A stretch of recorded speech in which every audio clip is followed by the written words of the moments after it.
हम लोग यहाँ पर देखते हैं पहला सवाल क्या दिया है, प्रॉफिट एंड लॉस का है। ऐसा जो सवाल था वो हर एक शिफ्ट में देखने को मिला। एक सवाल ऐसा देखने को मिला ही है, कहीं पे नींबू दे दिया, कहीं पे कुछ दे दिया, इसमें चॉकलेट दे दिया है, ठीक है। तो इस टाइप वाला एक सवाल आपको देखने को हर एक शिफ्ट में मिला। एक विक्रेता 1 रुपये में 4 चॉकलेट बेचा, जिससे उसे 100% का लाभ हुआ। उसने 1 रुपये में कितने चॉकलेट खरीदी थी। किसी शिफ्ट में ये देखने को मिला कि 1 रुपये में इतने नींबू खरीदा था, पहले दे दिया कि खरीदा था, लेकिन यहाँ पर क्या दिया है, 1 रुपये में 4 चॉकलेट बेचा, जिससे उसे 100% का प्रॉफिट हुआ। ये तो समझ गए। अब आपको 2 तरीके बताएंगे यहाँ पर, जो तरीका आपको बढ़िया लगे उस तरीके का यूज़ आप लोग कर लीजिएगा। इस टाइप के सवालों में क्या दिया गया है, 100% का प्रॉफिट हुआ। 100% की फ्रैक्शन वैल्यू का मतलब क्या हुआ, 1 है ना। तो इस 1 को हम लिख सकते हैं 1/1, लिख सकते हैं कि नहीं, ठीक है। मतलब 1 पर 1 का प्रॉफिट हुआ। तो CP यहाँ पर कितना हुआ, CP और SP बताइए कितना कितना हो जाएगा। 1 रुपये CP हुआ, कॉस्ट प्राइस। 1 पर 1 का प्रॉफिट यानी बेचा कितने में, 2 में बेचा। बड़े ध्यान से समझते जाइएगा। अब यहाँ पर बोला जा रहा है कि भाई क्या बोला, 1 रुपये में 4 चॉकलेट बेचा। यहाँ पर सेलिंग प्राइस कितना दे रखा है, 2 रुपया दे रखा है, ठीक है, 2 रुपये दे रखा है। तो आप ऐसा करिए ना कि जब 1 रुपये में 4 चॉकलेट बेच रहा है तो 2 रुपये में कितना चॉकलेट बेचेगा, 2 रुपये में कितना चॉकलेट बेचेगा बताइए, 8 चॉकलेट बेचेगा, है ना, बेचेगा 8 चॉकलेट। और उसको चूंकि यहाँ पर 100% का लाभ हुआ है, तो 2 रुपये में जब 8 चॉकलेट बेचा, मतलब 1 रुपये में वो 8 चॉकलेट खरीदा होगा, क्योंकि इसी 8 चॉकलेट का ही ये सेलिंग प्राइस है ना। तो जब ये सेलिंग प्राइस है तो कॉस्ट प्राइस कितना होना चाहिए, 1 रुपया होना चाहिए। मतलब इस 1 रुपये में वो 8 चॉकलेट को खरीदा होगा, 8 चॉकलेट, ठीक है, 8 चॉकलेट। तो पूछा गया है उसने 1 रुपये में कितनी चॉकलेट खरीदी, 8 चॉकलेट। ऑप्शन नंबर डी यहाँ पर करेक्ट आंसर हो जाएगा। ये तो हो गया एक तरीका। दूसरा तरीका अब सुनिएगा, यहाँ पर आपके पास CP और SP का रेशियो आ चुका है ना। CP और SP का रेशियो कितना था, कॉस्ट प्राइस और सेलिंग प्राइस। ध्यान से देखते जाइएगा सारी चीज़ें, ठीक है। तो CP और SP का रेशियो कितना था यहाँ पर, 1 और 2, है ना, ये 1 और 2 यहाँ से। अब जो आर्टिकल का रेशियो होगा, आर्टिकल का रेशियो ऐसे केस में यहाँ पर उल्टा हो जाएगा। 1 रुपये में ही बोला है, यहाँ पर भी 1 रुपये में ही बोला है। तो आर्टिकल का मतलब जो चीज़ वो खरीद रहा है, जितने अमाउंट में खरीद रहा है, उल्टा हो जाएगा रेशियो, यानी कि 2 और 1 हो जाएगा, 2 और 1 हो जाएगा। अब यहाँ पर ध्यान से सुनना है, देखते जाइएगा। सेलिंग प्राइस कितने हैं यहाँ पर, 4 चॉकलेट, ठीक है, 1 रुपये में 4 चॉकलेट। तो यहाँ पर सेलिंग की जगह पर कितना है, 1 की वैल्यू 4 है ना, 4 चॉकलेट। तो खरीदी में पूछा गया है, तो खरीदी में कितना हो जाएगा, डबल हो जाएगा। 1 की वैल्यू 4, तो 2 यूनिट की वैल्यू कितनी हो जाएगी, 8 चॉकलेट हो जाएगी। तो यहाँ से वही आंसर आ गया। तो कई तरीके से आप लोग इस सवाल को लगा सकते हैं, जो आपको इसमें आसान लगे वो आप लोग, जो समझ में आए वो आप लोग लगा सकते हैं। अगले सवाल पर हम लोग चलते हैं, question number 2। Time and distance का सवाल है, बहुत बेहतरीन। इसको लगाने का सबसे स्मार्ट तरीका हम आपको बताएंगे। एक टैक्सी स्टैंड से 2 टैक्सी 29 मिनट के अंतराल पर 54 kmph की चाल से चलना शुरू करती हैं, ठीक है। दोनों की जो स्पीड है दोनों टैक्सियों की, वो यहाँ पर 54 kmph है। दोनों टैक्सी एक ही दिशा में यात्रा करती हैं। टैक्सी स्टैंड की ओर विपरीत दिशा से आ रहा है एक आदमी 12 मिनट के अंतराल पर दोनों टैक्सियों से मिलता है। आदमी की चाल कितनी होगी। बहुत बेहतरीन सवाल दोस्तों। मान लीजिए कि ये हमारा टैक्सी स्टैंड रहा। बहुत ध्यान से समझिएगा इस प्रश्न को, है ना, लॉजिकल प्रश्न है। देखिए अब यहाँ पर 29 मिनट के अंतराल पर चलना शुरू करती है, मतलब एक टैक्सी शुरू होने, मतलब चल गई 29 मिनट तक, तब जाके दूसरी टैक्सी स्टार्ट हुई होगी, ठीक है। तो मान लीजिए कि 29 सेकंड में एक टैक्सी यहाँ पर, 29 मिनट में एक टैक्सी यहाँ पर पहुँच गई, ठीक है। और यहीं पर एक मान लीजिए कि आदमी खड़ा हुआ है, ये जो 12 मिनट के अंतराल पर मिलता है, ये आदमी खड़ा हुआ है। अब इसमें क्या है कि भाई इसकी भी स्पीड यहाँ पर 54 kmph है, और ये जो चली है टैक्सी, इसकी भी स्पीड यहाँ पर 54 kmph है। मतलब इन दोनों टैक्सी के बीच की जो दूरी है वो बराबर रहेगी, ठीक है।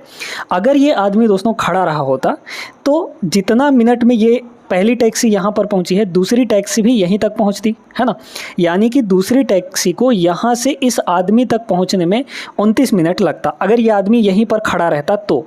लेकिन ये आदमी क्या कर रहा है, इधर ही आ रहा है, किसकी, टैक्सी स्टैंड की ओर, मतलब इधर ही आ रहा है। तो आदमी इधर आ रहा है, तो जब इधर आ रहा है तो पहले ही मिल जाएगा कहीं ना कहीं, है ना भाई। ये टैक्सी इधर से जा रही है, दूसरी वाली टैक्सी यहाँ से ऐसे गई और यहाँ से ये इधर आदमी आ रहा था, तो मान लीजिए कि यहीं पर मिल गए।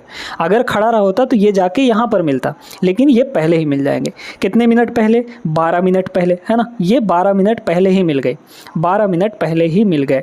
तो बताइए यहाँ से यहाँ टोटल 29 मिनट लगना था, ठीक है, टोटल 29 मिनट लगना था यहाँ पर। तो टैक्सी जो है 12 मिनट आदमी से पहले ही मिल गई, मतलब कि अब इसको ये जो डिस्टेंस कवर करने के लिए कितना मिनट लग जाएगा बताइए। तो वैसे तो 29 मिनट लगता, लेकिन 12 मिनट पहले ही लग गया, तो 29 - 12 करेंगे यानी कि 17 मिनट।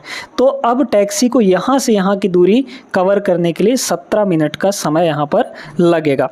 तो ये जो डिस्टेंस है आदमी कवर किया यहाँ से यहाँ तक 12 मिनट में, और यही डिस्टेंस टैक्सी कवर करेगा यहाँ से लेकर यहाँ तक 17 मिनट में। क्लियर हो गया। तो अब चूंकि डिस्टेंस बराबर है, डिस्टेंस दोनों के लिए बराबर है, तो अब देखा जाए यहाँ पर टाइम का रेशियो कितना होगा।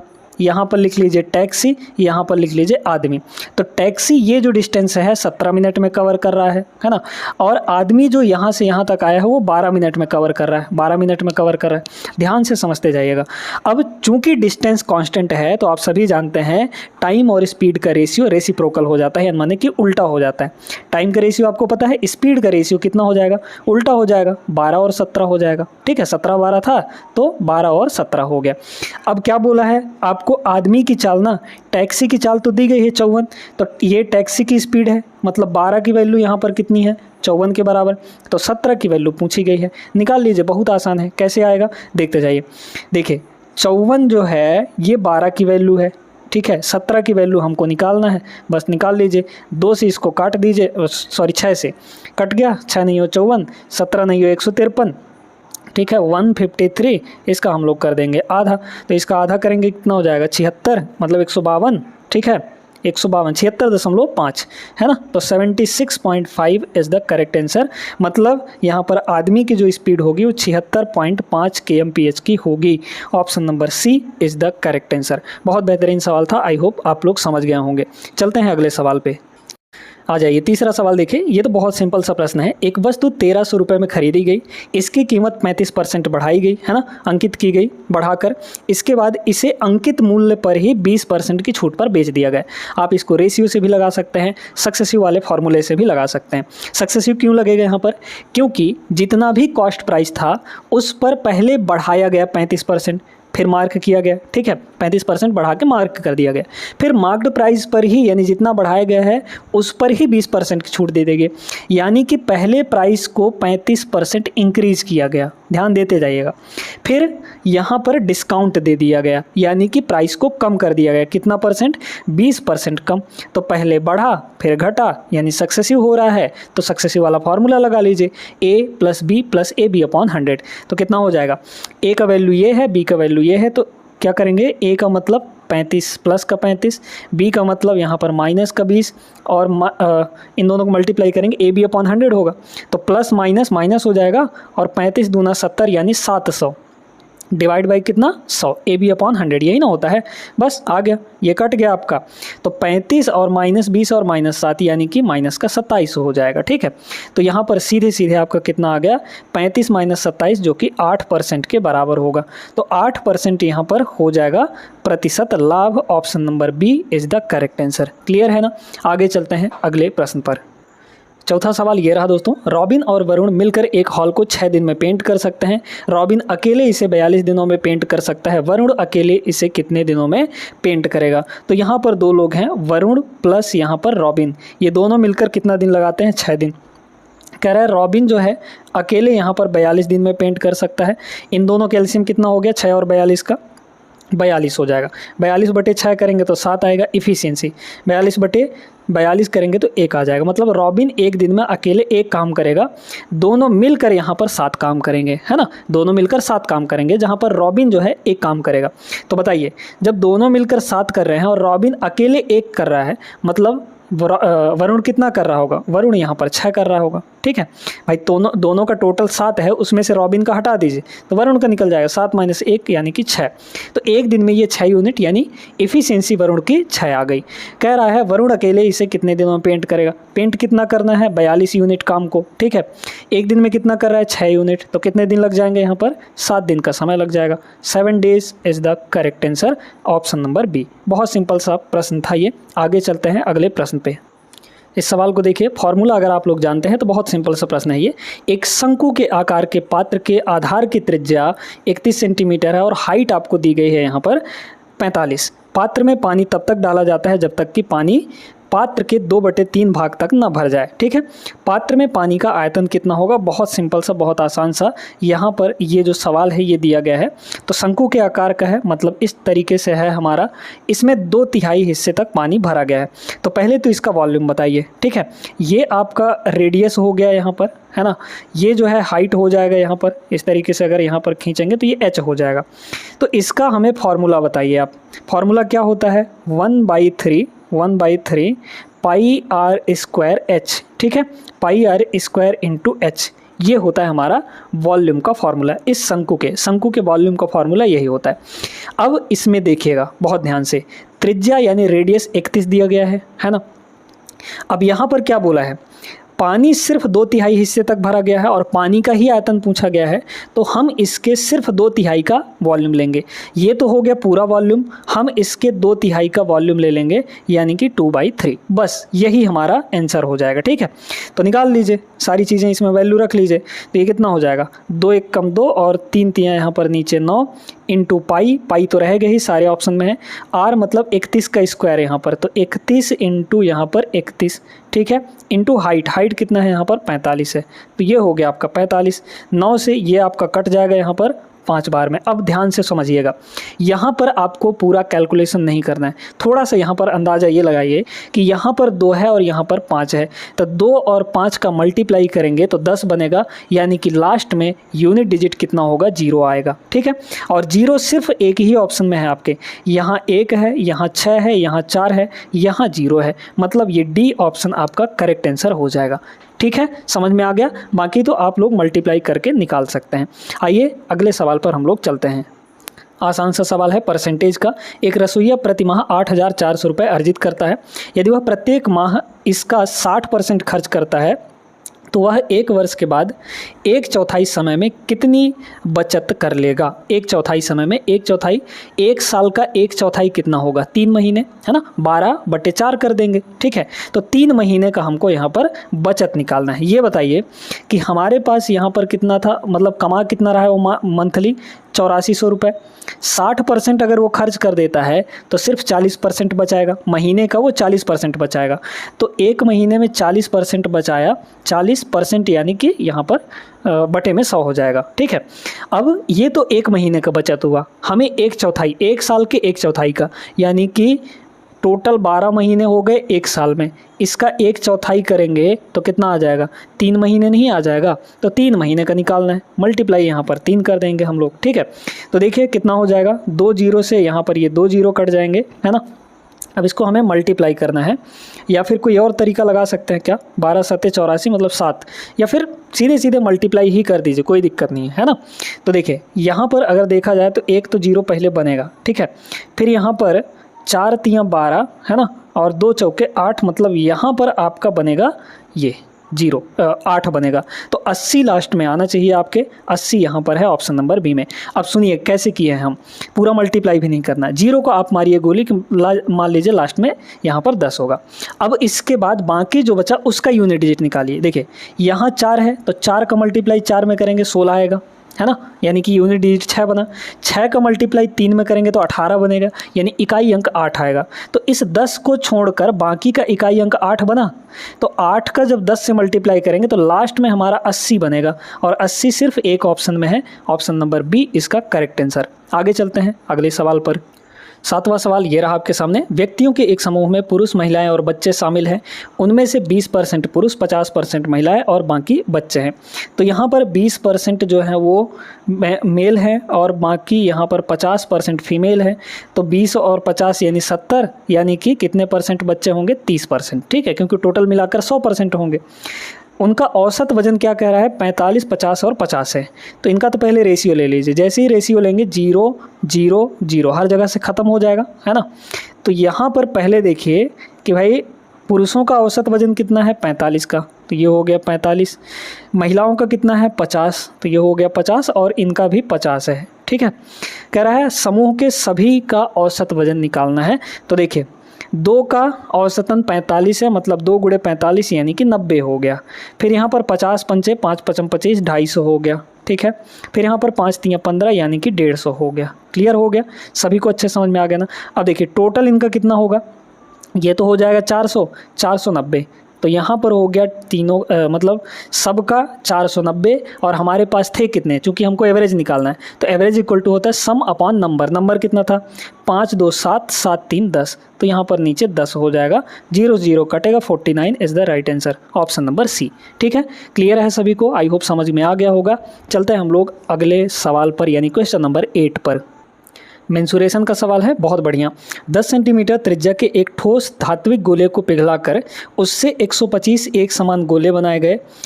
मूल गोले यानी कि जो ओरिजिनल गोला था बड़ा वाला, उसके पृष्ठीय क्षेत्रफल और इस प्रकार बने 6 छोटे गोले के कुल पृष्ठीय क्षेत्रफल का अनुपात कितना होगा। 6 ठो गोलों का अनुपात यहाँ पर पूछा गया है बड़े वाले गोले के पृष्ठीय क्षेत्रफल के बराबर, ठीक है। बहुत ध्यान से समझिएगा इसको, ठीक है ना। आपको यहाँ पर एक कॉन्सेप्ट ध्यान रखना है कि जब भी किसी बड़े आकार के किसी भी चीज़ को पिघलाकर छोटे छोटे आकार बनाए जाते हैं, तो यहाँ पर बड़े वाले का आकार और बड़े वाले का वॉल्यूम और जो छोटे छोटे बनाए गए हैं उन सब का टोटल वॉल्यूम कभी भी नहीं चेंज होता। यानी बड़े का वॉल्यूम सभी छोटे छोटे जितने भी बने हैं उनके टोटल वॉल्यूम के बराबर होगा। तो हमें यहाँ पर सीधे सीधे वॉल्यूम बराबर करना है। वॉल्यूम बराबर करिए तो देखिए आप सभी जानते हैं कि जो गोला होता है उसका वॉल्यूम कितना होता है 4/3 पाई आर क्यूब, है ना। तो 4/3 पाई आर क्यूब, तो रेडियस का क्यूब क्या कर देंगे हम लोग यहाँ पर, है ना। तो रेडियस कितना है यहाँ पर 10, तो 10 का यहाँ पर क्यूब, ये किसके बराबर होगा 125 एक समान छोटे छोटे गोले, है ना। तो एक गोले का यहाँ पर आयतन कितना होगा, छोटा सा गोला 4/3 और रेडियस मान लीजिए r, है ना। तो r क्यूब ये एक गोले का हुआ, यहाँ पर 125 गोले हैं, ठीक है। तो ये हो गया 125।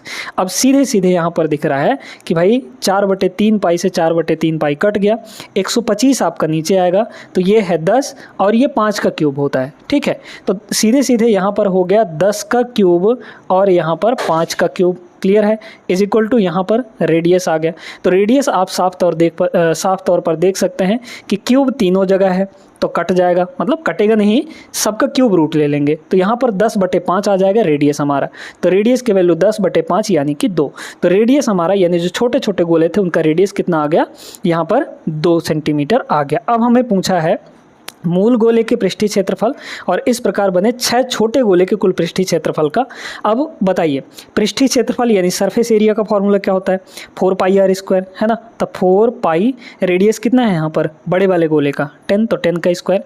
इसका किसके साथ रेशियो लेना है 6 छोटे छोटे, तो एक का कितना होगा 4π और रेडियस कितना है 2 है, तो 2 का स्क्वायर, ये 1 का हुआ और 6 ऐसे ऐसे लेने हैं हमको, तो 6 यहाँ पर हो गया।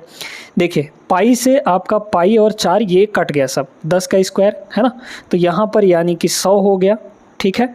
और इधर हो जाएगा 6 और ये हो गया 4, है ना, 2 का स्क्वायर। तो 4 से ये 25 बार में आपका कट जाएगा, मतलब 25/6 is the correct answer, option number A. समझ में आया होगा सभी को अच्छे तरीके से। ये सवाल एलसीएम एंड एचसीएफ का है। यदि दो संख्याओं का अनुपात 17 और 6 है तो उनके एलसीएम और एचसीएफ का मल्टीप्लाई आपको दे रखा है 102। एलसीएम तथा एचसीएफ के व्युत्क्रमों का योगफल चाहिए। देखिए ध्यान से समझते जाइएगा, संख्याएं 17 और 6 हैं, तो संख्याओं यहाँ पर क्या मान सकते हैं 17x और 6x, ये दो संख्याएं हमारी हो गई। एलसीएम और एचसीएफ का मल्टीप्लाई 102 दिया गया है, तो एलसीएम कितना होगा देखिए, पहले तो कॉमन चीज़ को लिखेंगे यानी x, ठीक है। और 17 और 6 में कुछ कॉमन नहीं है तो इनका मल्टीप्लाई ही एलसीएम बनेगा, तो 17 छक्के कितना हो जाएगा 102 हो जाएगा, ठीक है।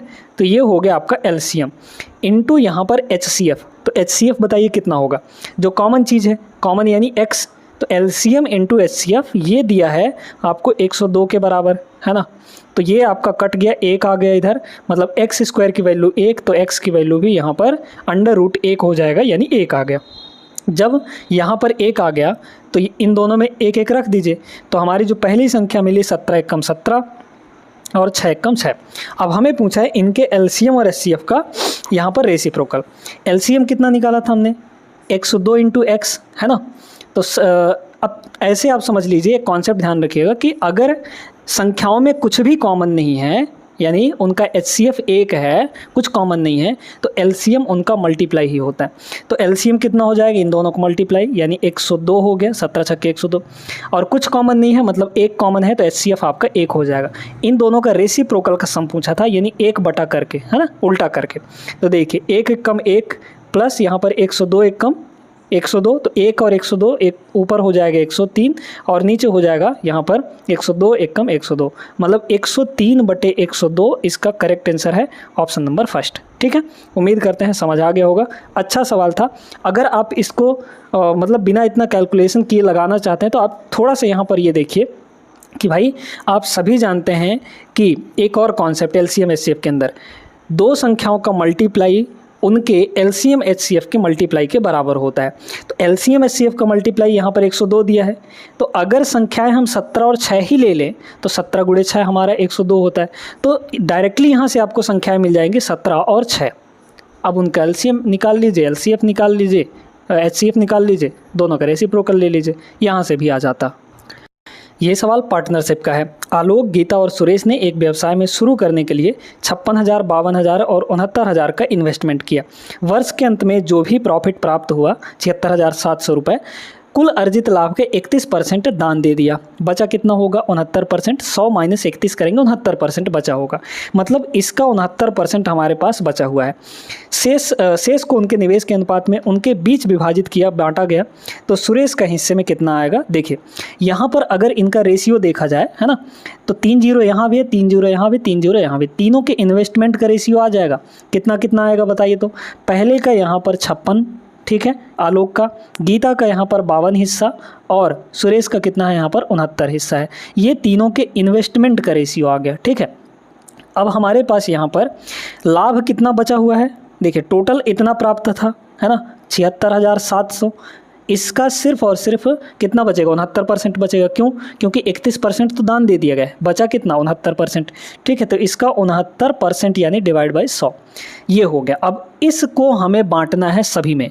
तो सुरेश का कितना हिस्सा है बताइए, 69 हिस्सा है। टोटल कितने में से, इन तीनों को जोड़ लीजिए, 6 2 8, 8 और 9 17 का 7 हासिल 1, फिर 5 5 10 6 16, 16 1 यहाँ पर 17, ये 177 आ गया। आगे कि नहीं, तो इतना ही टोटल निकालना है हिस्सा हमें, बस इसको कैलकुलेट करना है। तो इसको देखिए कि 9 1 कम 9 है ना, और अगर इसको देखा जाए तो 9 से क्या ये कटेगा, 9 से ये आपका नहीं कट पाएगा। ठीक है, या फिर 3 से कटेगा क्या, 7 7 14, 14 1 15, 3 से तो ये कट जाएगा। ठीक है, तो इसको 3 से पहले काट लेते हैं, या फिर एक काम करिए आप, इसको करने के लिए एक काम करिए, चलिए 3 से काट ही देते हैं। 3 से अगर इसको हम लोग काट दें तो 3 पचे 15 और बचा 2, 3 9 27, 59 आ गया। इसको 3 से काटेंगे तो 23 बचेगा, है ना, बचा कि नहीं। अब यहाँ पर आप लोग डिजिटल सम लगा लीजिए। ठीक है, बहुत आसानी से हो जाएगा। डीएस अगर हम लोग लगाएं, पहले ऑप्शन का डीएस देखिए, 2 और 6 8, मतलब पहले 9 को काटिए, है ना, 6 और 3 मिलाकर 9, तो 2 और 1 यहाँ पर 3 हो गया, इसका डीएस 3 आया। देखिए 6 और 3 9, ये 9 अकेले है तो यहाँ पर 2 आ गया। अब इसको देखिए यहाँ पर कितना हो जाएगा, 5 5 10, 10 1 11, 11 और 2 13, है ना, 13 का मतलब 1 और 3 जोड़ेंगे तो 4 आएगा इसका डीएस। 7 2 9, 2 और 7 यहाँ पर बचा है 9, तो सबका डीएस अलग अलग आया है। इनका डीएस चेक कर लीजिए। ठीक है, तो इनका अगर डीएस चेक करेंगे तो देखिए पहले नीचे का हमें डीएस 1 बनाना होता है। 9 और 5 हो जाएगा 14, 14 का मतलब 1 और 4 जोड़ेंगे तो 5 आएगा। यहाँ 5 है दोस्तों, इसका तो 1 आएगा ही आएगा, इसको 1 बनाना है तो किससे मल्टीप्लाई करेंगे, इस 5 को हम लोग 2 से मल्टीप्लाई कर दें। जैसे ही 2 से मल्टीप्लाई अगर हम लोग करेंगे तो ये 10 बन जाएगा, 10 का मतलब 1। ठीक है, 2 ऊपर नीचे मल्टीप्लाई करेंगे तो 2 से ऊपर भी मल्टीप्लाई करना पड़ेगा, है ना, ये नहीं कि सिर्फ नीचे ही। अब देखिए यहाँ 7 और 6 13, ठीक है, बहुत ध्यान से सुनते जाएगा। 7 और 6 13, 13 और 7 हो गया 20, 20 का मतलब हो गया 2, फिर मल्टीप्लाई, यहाँ 9 6 15, 15 का मतलब हो गया 6। ठीक है, ये हो गया 6, वैसे भी 9 को काटेंगे तो 6 बचेगा। ठीक है, इनको देखिए 3 और 2 5, और 5 दूना यहाँ पर हो जाएगा 10। ठीक है, यहाँ पर कितना हुआ, 3 2 5, 5 दूना 10, 10 का मतलब हो गया 1। अब आप देखिए 6 दूना 12, ठीक है, यहाँ पर 6 दूना 12, 6 दूना 12 हो गया, 12 का मतलब 1 और 2 जोड़ेंगे तो यहाँ पर डिजिटल सम कितना आ गया, 3 आ गया है ना। तो DS इसका 3 आया है, हमारे ऑप्शन में DS कहाँ है, 3, ऑप्शन नंबर फर्स्ट में, ये आपका करेक्ट आंसर हो जाएगा। तो यहाँ पे डिजिटल सम से आसानी से हम लोग आंसर निकाल सकते थे। आगे चलते हैं हम लोग अगले प्रश्न पर। ये सवाल तो बहुत आसान सा है।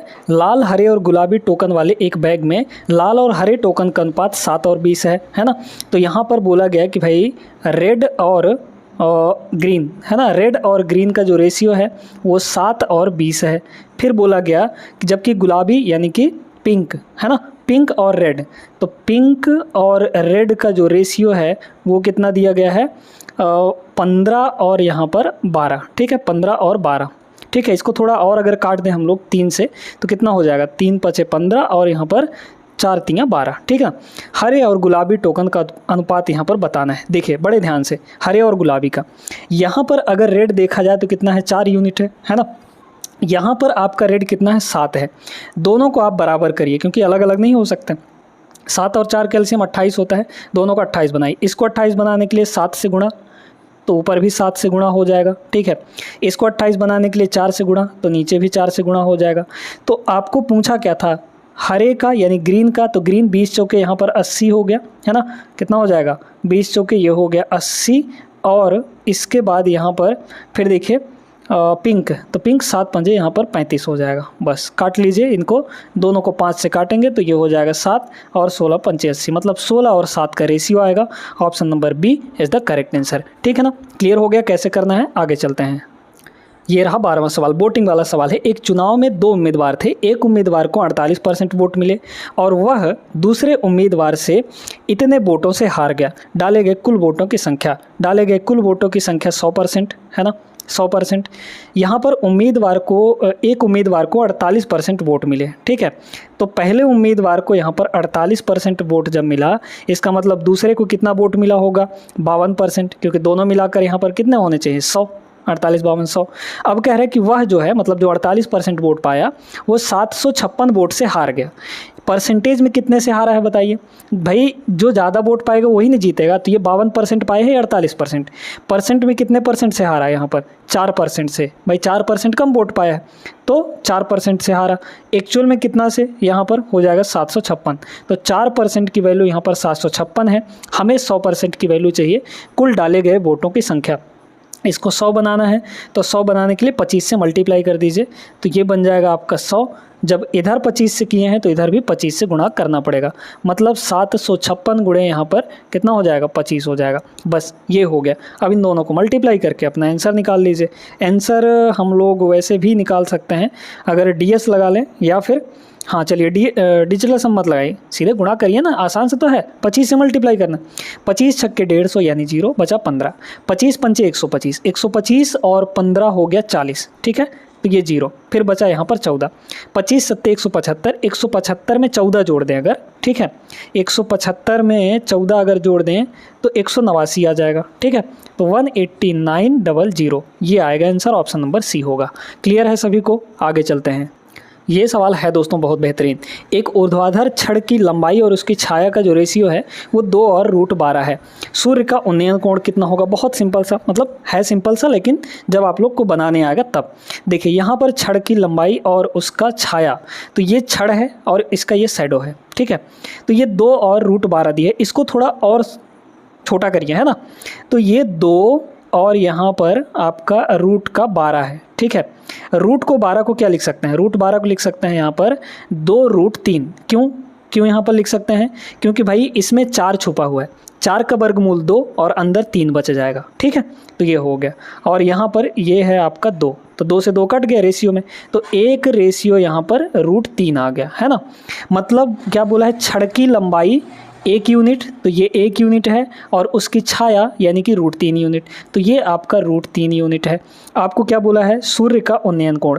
जब हमने आपको हाइट एंड डिस्टेंस पढ़ाया था तो वहाँ पर बहुत डिटेल में ये बात बताई थी कि हमेशा ध्यान रखिएगा, 30 डिग्री के सामने 1 यूनिट होगा तो 60 डिग्री के सामने √3 यूनिट हो जाएगा। ये 1 यूनिट है, मतलब इसके सामने का एंगल कितना होगा, 30 डिग्री होगा, और चूँकि ये √3 गुना है तो इसके सामने का एंगल पक्का है कि √60 डिग्री हो जाएगा। तो डायरेक्टली ये चीज़ें अगर आपको पता हैं तो आप आसानी से इसका आंसर निकाल सकते हैं। 60, 30, 90 भी होता है। सूर्य का उन्नयन कोण पूछा था, उन्नयन कोण ये वाला होता है दोस्तों, यानी कि 30 डिग्री। तो 30 डिग्री ऑप्शन नंबर डी यहाँ पर करेक्ट आंसर हो जाएगा। बिना किसी परेशानी की ये सवाल आपका बन गया। आगे चलिए प्रश्न नंबर 14 पे। इस सवाल में तो कुछ भी नहीं है। साधारण ब्याज पर कोई धनराशि 5 साल में किस रेट से यहाँ पर स्वयं की दोगुनी हो जाएगी, है ना। किस रेट से यहाँ पर दोगुनी हो जाएगी 5 सालों में। तो ये बताइए रेट क्या होता है, 1 साल का ब्याज, है ना।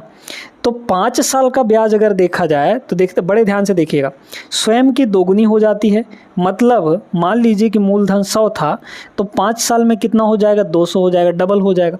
तो ब्याज कितना बना होगा यहाँ पर, 100 से 200 हुआ है, यानी कि 100 रुपये इसमें ब्याज जुड़ा होगा।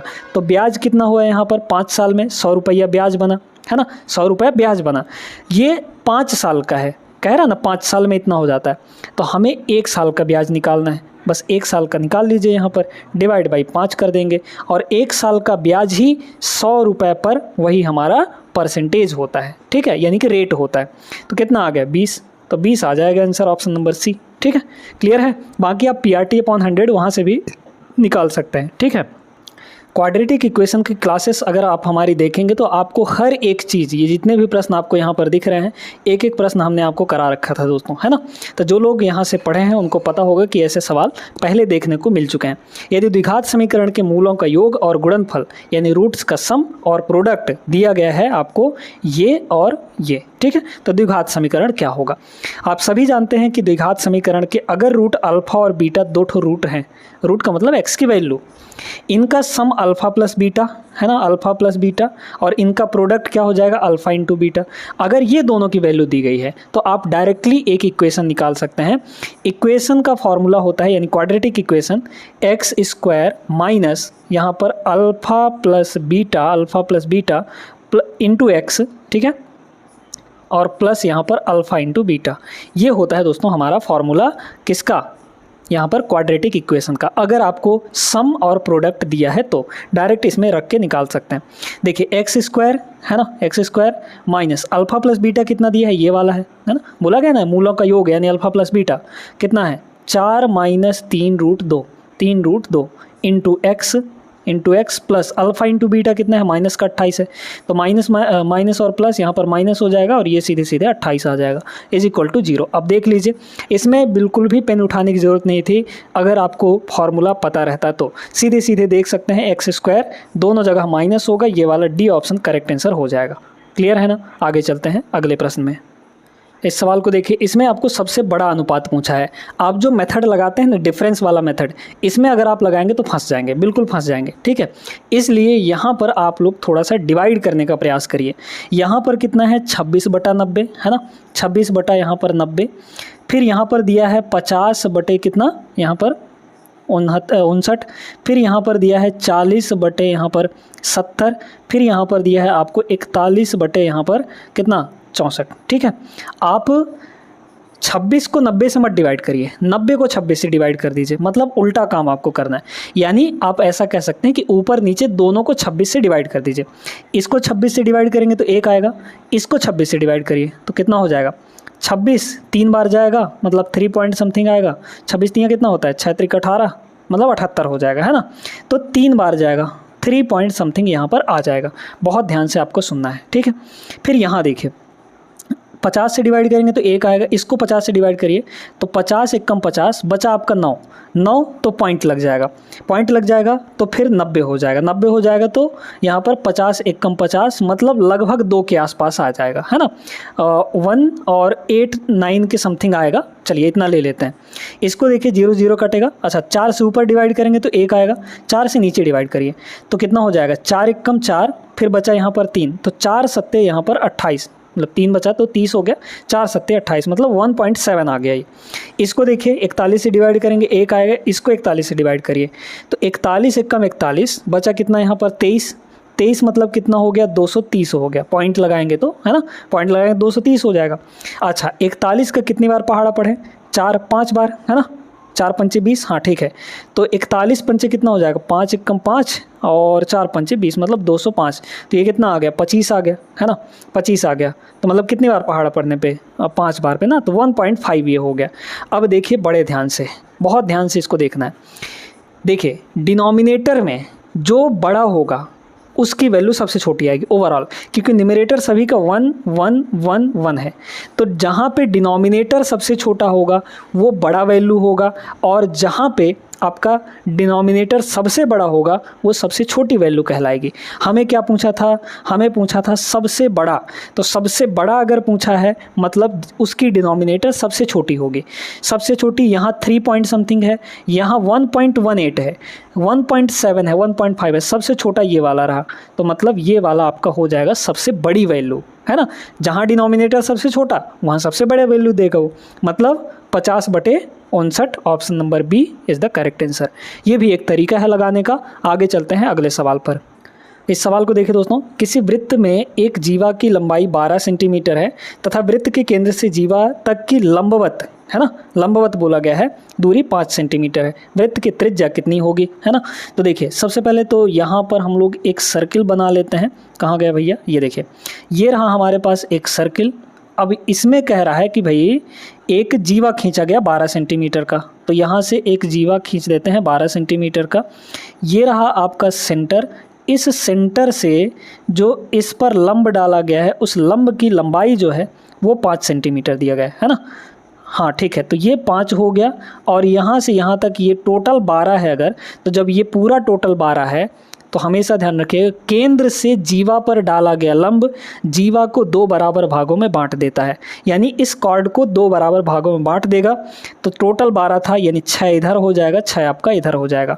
हमें क्या चाहिए था, त्रिज्या चाहिए, रेडियस चाहिए। तो यहाँ से यहाँ अगर इसको जोड़ दें तो यही तो रेडियस होता है, बस निकाल लीजिए। अच्छा लंबवत है तो यहाँ पर 90 डिग्री भी बनेगा, इसमें पाइथागोरस लगाना था। आर की वैल्यू कितनी हो जाएगी, यहाँ पर रेडियस की वैल्यू सीधे सीधे आप देख सकते हैं अंडर रूट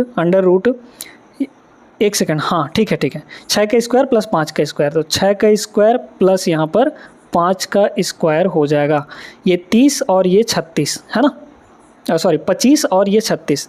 तो 25 और 36 और प्लस यहाँ पर 25 हो जाएगा, मतलब इन दोनों की वैल्यू कितनी आ गई, जोड़कर 61 आ गया।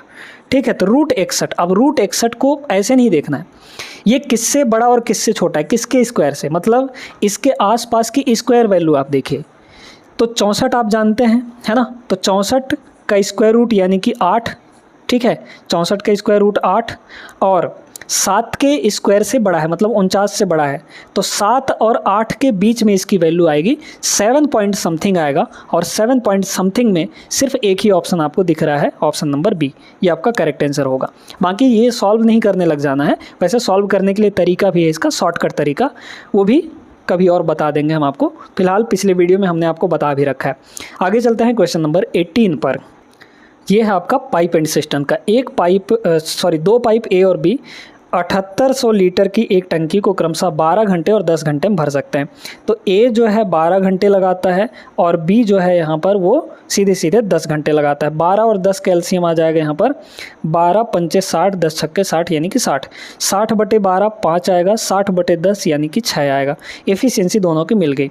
यदि उन्हें एक साथ खोल दिया जाए तो 8800 लीटर की एक टंकी को एक खाली टंकी को भरने में कितना समय लगेगा। देखिए यहाँ पर टोटल कैपेसिटी कितनी है, अभी जिसको भर रहे थे वो, है ना, 60। इस 60 की वैल्यू यहाँ पर दे रखी है एक्चुअली में यही है, यानी कि 7800। ठीक है, 7800। तो एक की वैल्यू कितनी हो जाएगी, एक की वैल्यू, या फिर आप देखिए ऐसे समझिए कि भाई 7800 की वैल्यू 60 यूनिट है ना, 60 यूनिट है। हमें यहाँ पर इतना लीटर पानी भरना है, मतलब इसकी वैल्यू निकालिए। तो एक की वैल्यू कितनी हो जाएगी, 60 बटे ये 7800, है ना, 7800। हमें निकालना है 8800 का, तो 8800 से मल्टीप्लाई कर लीजिए। मतलब हमें यहाँ पर सिर्फ इतना ही पानी भरना है, 2 0 कट जाएगा, है ना। 13 छके 78, मतलब 13 से और कटेगा थोड़ा सा, 13 छके 78, सॉरी हाँ 6 से कटेगा, है ना, और ये हो जाएगा आपका 10। ठीक है, 6 से कट गया, तो 880/13 आ गया। इतना हमें भरना है। क्या कह रहा है, दोनों को एक साथ खोला जाता है। एक साथ खोला जाता है। तो एक साथ अगर खोला जाएगा तो सीधे सीधे देखिए कि भाई हमें भरना कितना है, 10 गुणे 88, 10 गुणे 88 बटे 13 है ना, इतना भरना है। और 1 मिनट में एक घंटे में दोनों मिलकर कितना भर रहे हैं, 5 और 6 यानी कि 11 यूनिट। तो डिवाइड बाई यहाँ पर 11 हो जाएगा, यही आपका टाइम होगा। 11 से काटेंगे ये 8 हो जाएगा, ऊपर आया आपका 80 और नीचे हो जाएगा यहाँ पर 13। तो 80 बटे 13 घंटे, option number B correct answer. Clear है ना। ऐसे सवाल बहुत प्रैक्टिस हम आपको करवा चुके हैं, तो कोई दिक्कत नहीं होगी ऐसे सवालों में। आगे चलते हैं अगले प्रश्न पर। अलजेब्रा का सवाल है, आप सभी लोग जानते हैं इसको कैसे करना है। अगर x माइनस 1/x की वैल्यू कुछ भी दे दी गई है और क्यूब का वैल्यू पूछा जाए और माइनस में ही दिया हो दोनों, है ना, यहाँ पर भी माइनस है और यहाँ पर भी माइनस की वैल्यू पूछा गया है, तो इसकी डायरेक्ट वैल्यू आपके पास क्या आती है। अगर ये वैल्यू p दिया है तो इसकी वैल्यू क्या हो जाएगी, पी क्यूब, और माइनस पूछा है ना, और माइनस यहाँ पर भी दिया है तो आप प्लस यहाँ पर 3p करेंगे। अगर आपको ये दिया रहता कि x प्लस 1/x की वैल्यू कुछ दिया रहता और x cube plus 1/x cube की वैल्यू पूछी जाती तो वहाँ पर p क्यूब माइनस 3p हो जाता। प्लस वाले में माइनस 3p करना है और माइनस वाले में प्लस 3p कर देना है। तो बस यही निकालना है आपको। p की वैल्यू 10 है तो यहाँ कितना हो जाएगा, 10 का क्यूब 1000, ठीक है, प्लस यहाँ पर 3 इंटू पी यानी कि 3 इंटू 10 मतलब 30 हो गया। तो 1030 इसका करेक्ट आंसर है। बहुत सिंपल, बहुत आसान सा प्रश्न, लॉजिक जानते हैं, कॉन्सेप्ट जानते हैं तो लगा लेते। आगे चलते हैं अगले प्रश्न में। ये सवाल दोस्तों बहुत लंबा चौड़ा दिया गया है, ध्यान से समझना है। एक नाव को धारा की विपरीत दिशा में 10.2 किलोमीटर जाने में 51 मिनट का समय लग जाता है। स्थिर जल में नाव की चाल और धारा की चाल का अनुपात दिया है कितना, 7 और 6 का। नाव की चाल जो शांत जल में x मानते हैं हम लोग, और धारा की चाल यहाँ पर y, इनका रेशियो दिया है 7 और 6 का। ठीक है, बड़े ध्यान से समझते जाइएगा। अब इसमें कह रहा है विपरीत दिशा में, है ना, विपरीत दिशा में स्पीड कितनी हो जाएगी। स्पीड आप जानते हैं डिस्टेंस अपॉन टाइम होता है। ये बताइए कि अगर विपरीत में चलेंगे तो जैसे मान लीजिए नाव इधर जा रहा है और धारा जो है इधर आ रही है, ठीक है, तो ऐसे केस में स्पीड आपका घट के आएगा कि नहीं। भाई ये जो धारा है उस नाव को रोकेगी ना, तो स्पीड घट के आएगा, ठीक है। तो विपरीत दिशा में स्पीड कितनी है निकाल लीजिए। यहाँ पर कितना हो जाएगा, डिस्टेंस कितना है, यहाँ पर 102/10 कर सकते हैं इसको, है ना, इसको लिख सकते हैं। तो ये हो गया डिस्टेंस अपॉन टाइम। तो टाइम कितना है, 51 मिनट। तो ये हो गया 51 मिनट को घंटे में बदलना पड़ेगा। तो घंटे में बदलने के लिए डिवाइड बाई 60 करेंगे। डिवाइड बाई 60 आपका ऊपर चला जाएगा मल्टीप्लाई होने, ठीक है।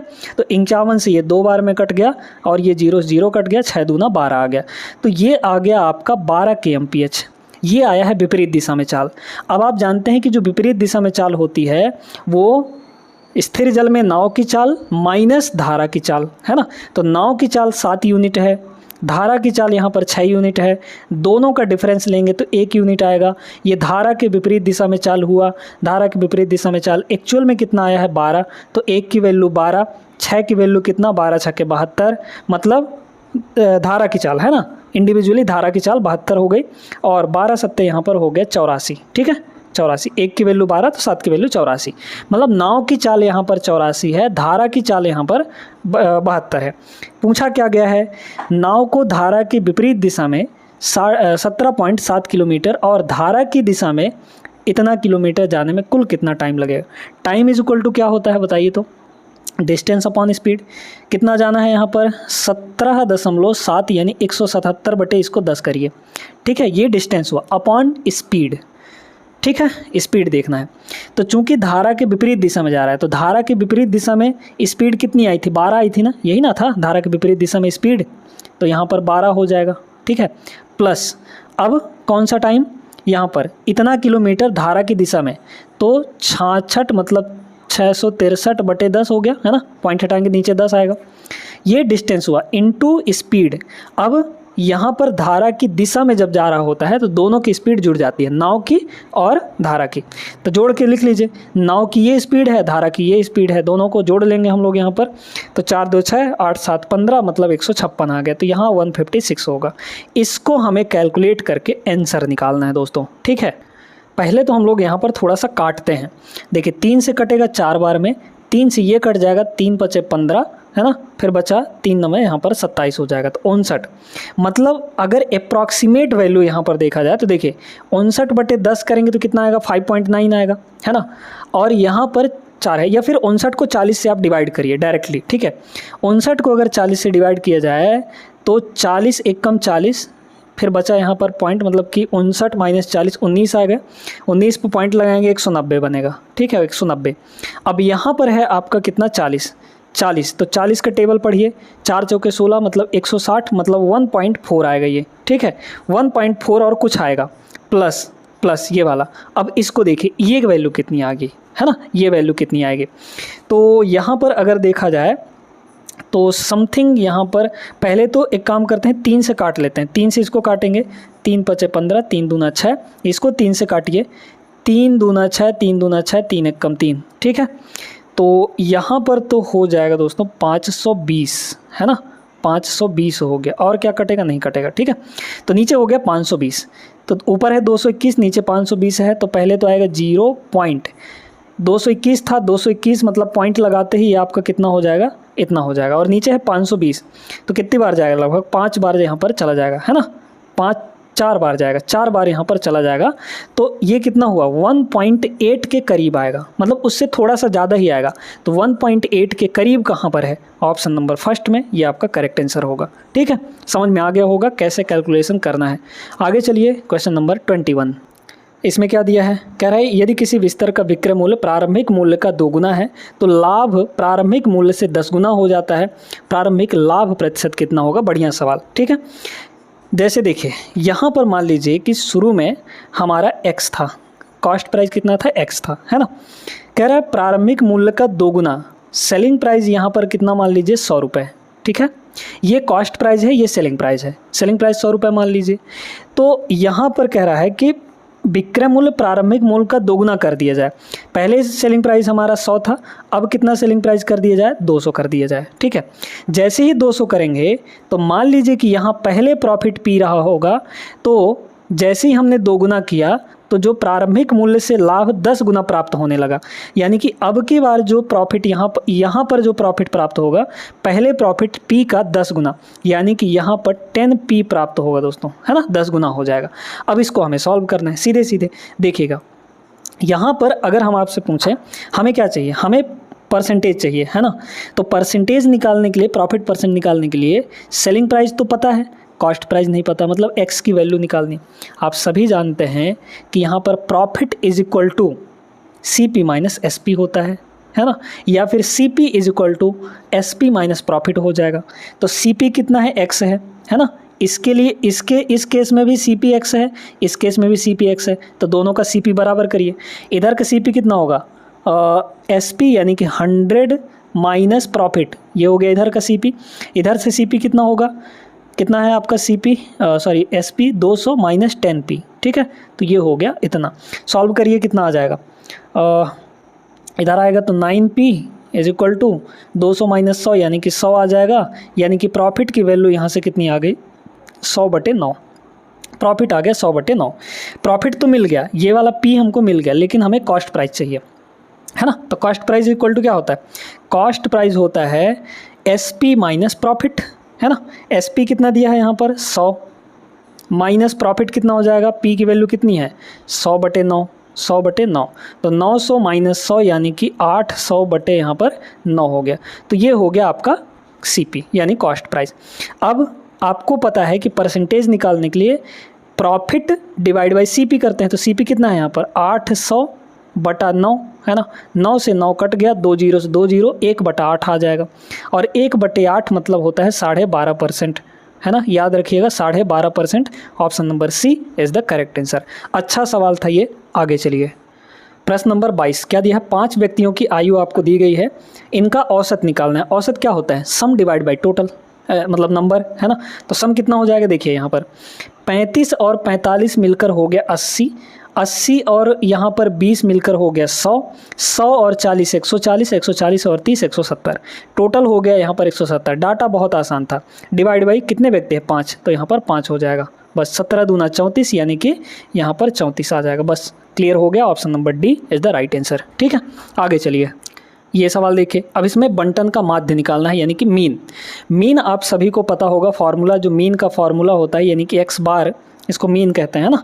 ये होता है sigma fx sigma F x divide by यहाँ पर सिग्मा एफ।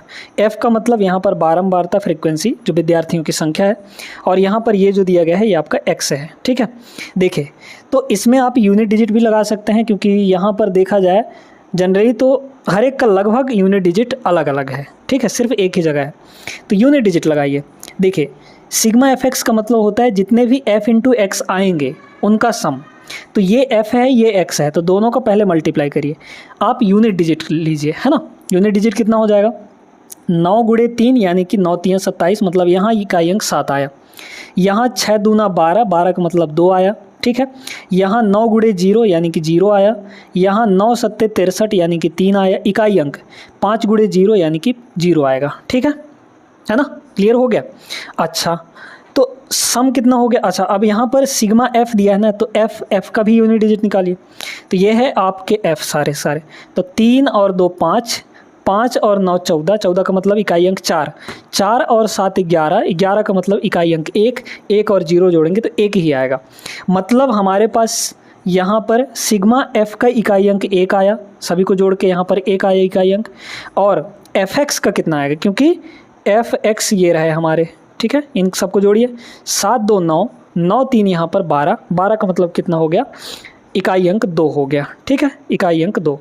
अब ये बताइए इस एक में किसका मल्टीप्लाई करें तो 2 मिलेगा। आप ऑप्शन से चेक करिए, है ना, कहीं और नहीं भटकना है, ऑप्शन से चेक करिए। इकाई अंक को लेकर यहाँ पर 4 है, क्या हम 4 का यहाँ मल्टीप्लाई कर दें तो 2 मिलेगा, नहीं मिलेगा, पहला ऑप्शन नहीं होगा। यहाँ भी 4 है तो ये भी नहीं होगा। 7 को देखिए, 7 रखेंगे अगर तो 1 7 7, ऊपर 2 है, 7 नहीं मिले, मतलब 2 नहीं मिलेगा 7 रखने से। तो यहाँ पर क्या रखा जाए, 2 रखा जाए, मतलब ये वाला। सब तो कट गए, 2 रखेंगे तो 1 गुणे 2 यानी कि 2 आ जाएगा। ऑप्शन नंबर डी इसका करेक्ट आंसर है। इकाई अंक से इसको लगा सकते हैं, अदरवाइज आपको क्या करना पड़ेगा, 63 गुणे 19, 62 गुणे 36, 59 गुणे 60, फिर ये फलाना ढिमकाना सब कुछ करना पड़ेगा आपको, है ना। तो ऐसा करने से बचना है तो इकाई अंक का सहारा लीजिए। ये सवाल देखिएगा, अक्षत ने अर्धवार्षिक रूप से, अच्छा यहाँ पर आपको हाफ ईयरली दे दिया, अर्धवार्षिक रूप से संयोजित होने वाले 8% वार्षिक चक्रवृद्धि ब्याज दर पर 90,625 रुपये की धनराशि 1 साल के लिए निवेश की, उसे मिश्रधन कितना प्राप्त होगा, अमाउंट कितना मिलेगा। ठीक है, देखिए अर्धवार्षिक हो रहा है, अर्धवार्षिक मतलब 6 महीने में, तो 6 महीने में 1 साल में कितना बनेगा, 2 बार, है ना। तो टाइम यहाँ पर 2 बार हो गया, टाइम यहाँ पर कितना हो गया, 2 टाइम्स हो गया। अब ये बताइए कि हमको ईयरली 8% दिया है, हमें 6 महीने का निकालना है, 6 महीने का। तो 6 महीने का कितना हो जाएगा, 6 महीने का हो जाएगा आधा, क्योंकि 8% ये ईयरली है, तो 6 महीने कितना होगा, आधा होगा। यानी कि रेट यहाँ पर कितना हो गया, 8% हो गया, सॉरी 8 का आधा 4% हो गया। 4% 2 बार, सीधे सीधे इसमें निकाल लीजिए। देखिए रेट का मतलब यहाँ पर 4% यानी कि 25 बटा, सॉरी यहाँ पर कितना हो जाएगा, 1/25 है ना। 4% की फ्रैक्शन वैल्यू 1/25 होती है, मतलब 1 साल में जो पैसा है वो 25 से कितना हो जाएगा, 25 + 1, है ना, यानी कि 26 हो जाएगा। ठीक है, 1 साल में, 1 साल में 25 से 26 हो जाएगा।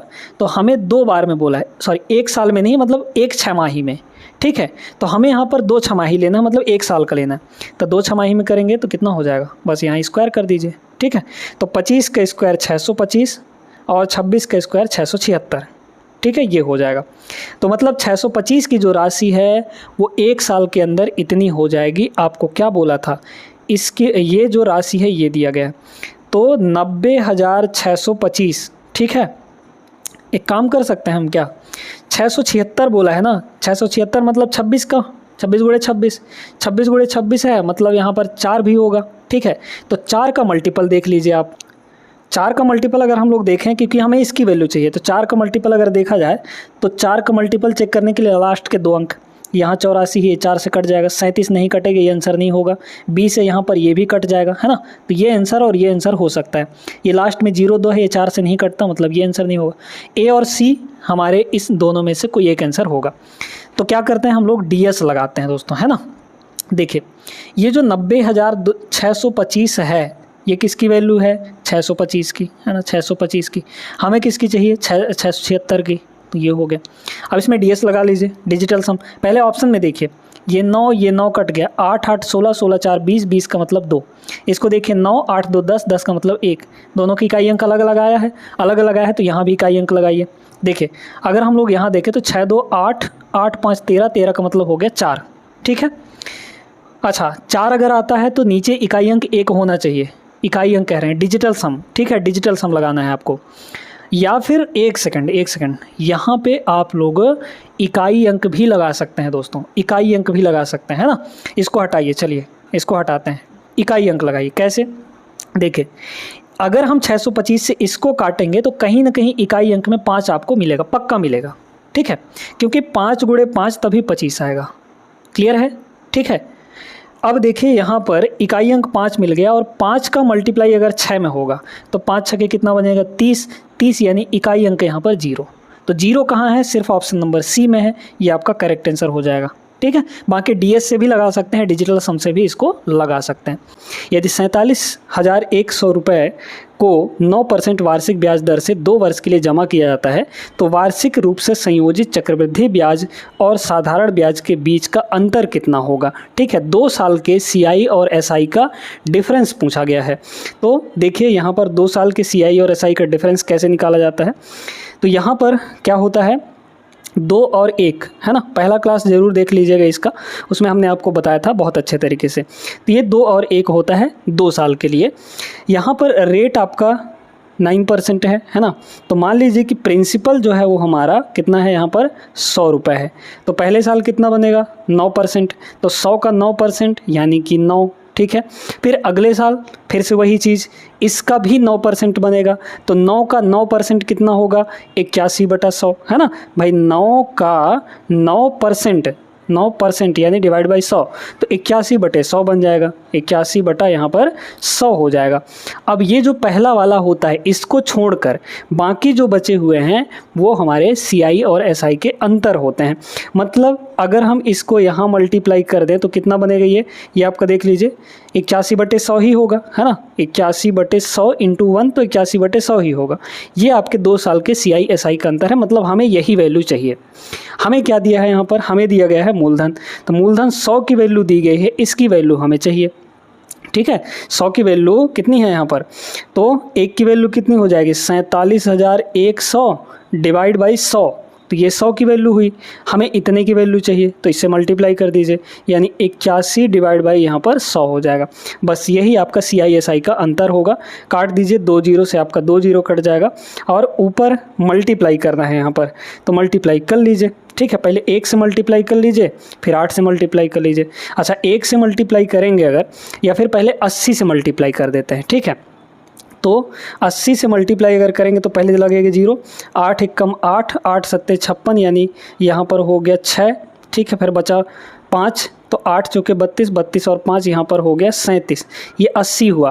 फिर एक बार और मल्टीप्लाई करना है तो एक बार और यानी कि 471 हो जाएगा। दोनों को जोड़ लीजिए, डिवाइड बाई यहाँ पर हो जाएगा 100। कितना आ जाएगा देखिए, तो यहाँ पर 1, ठीक है, फिर 8 और 7 15 यानी कि 51 आएगा लास्ट में, और डिवाइड बाई 100 होगा। तो डिवाइड बाई 100 करेंगे तो 0.51 हो जाएगा, क्योंकि लास्ट का 2 डिजिट छोड़ के पॉइंट लगेगा। 0.51 कहाँ है, ऑप्शन नंबर बी में, ये आपका करेक्ट आंसर होगा। आगे चलते हैं दूसरे प्रश्न पर। दूसरा सवाल यहाँ पर देखिए, ये है मेंसुरेशन का। एक लंबवृत्तीय शंकु का वक्र पृष्ठीय क्षेत्रफल आपको दिया गया है।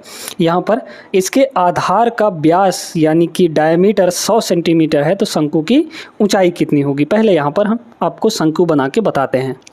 ये है दोस्तों शंकु। ठीक है, तो इसका जो बेस होता है वो कैसा होता है, सर्कुलर होता है। ये आपका रेडियस हो गया और ये आपका यहाँ पर हाइट हो गया। ठीक है, अब इसमें देखते जाइए क्या क्या चीज़ें दी गई हैं। आपको डायमीटर 100 सेंटीमीटर दिया है, मतलब यहाँ से यहाँ तक डायमीटर दिया है 100, तो रेडियस कितना हो जाएगा 50 हो जाएगा, यानी ये आपका 50 हो गया। फिर बोला गया तथा इसके आधार, अच्छा शंकु की ऊंचाई निकालनी है, मतलब ये हाइट हमें यहाँ पर चाहिए है ना। ये होता है दोस्तों एल। एल का मतलब यहाँ पर क्या हो जाएगा, तिर्यक ऊंचाई, स्लैंट हाइट है ना। अब इसका जो वक्र पृष्ठीय क्षेत्रफल दिया है, ये फॉर्मूला वैल्यू दिया गया है। अच्छा, वक्र पृष्ठीय क्षेत्रफल यानी कर्व्ड सरफेस एरिया का फॉर्मूला क्या होता है। शंकु के कर्व्ड सरफेस एरिया का फॉर्मूला होता है πRL। ठीक है, कितना होता है πRL, πR इंटू L।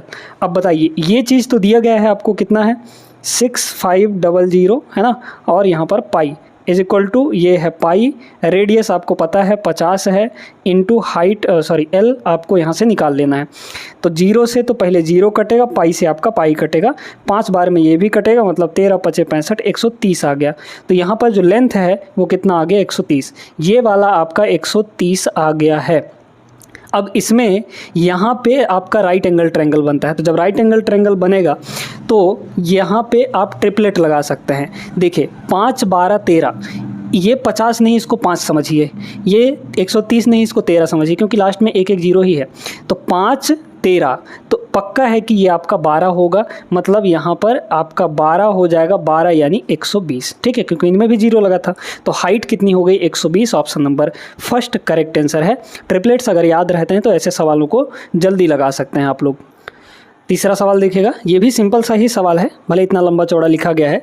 व्यक्तियों के एक समूह में पुरुष, महिलाएं और बच्चे शामिल हैं, उनमें से 20% पुरुष, 50% महिलाएं और बाकी बच्चे हैं। तो देखिए 20% यहाँ पर मेल हैं, 50% यहाँ पर फीमेल है, बाकी बच्चे कितने बचेंगे 30%, क्योंकि टोटल 100% होना है। तो 20 और 50 70, 70 और 30 आपका यहाँ पर 100 हो गया, ठीक है।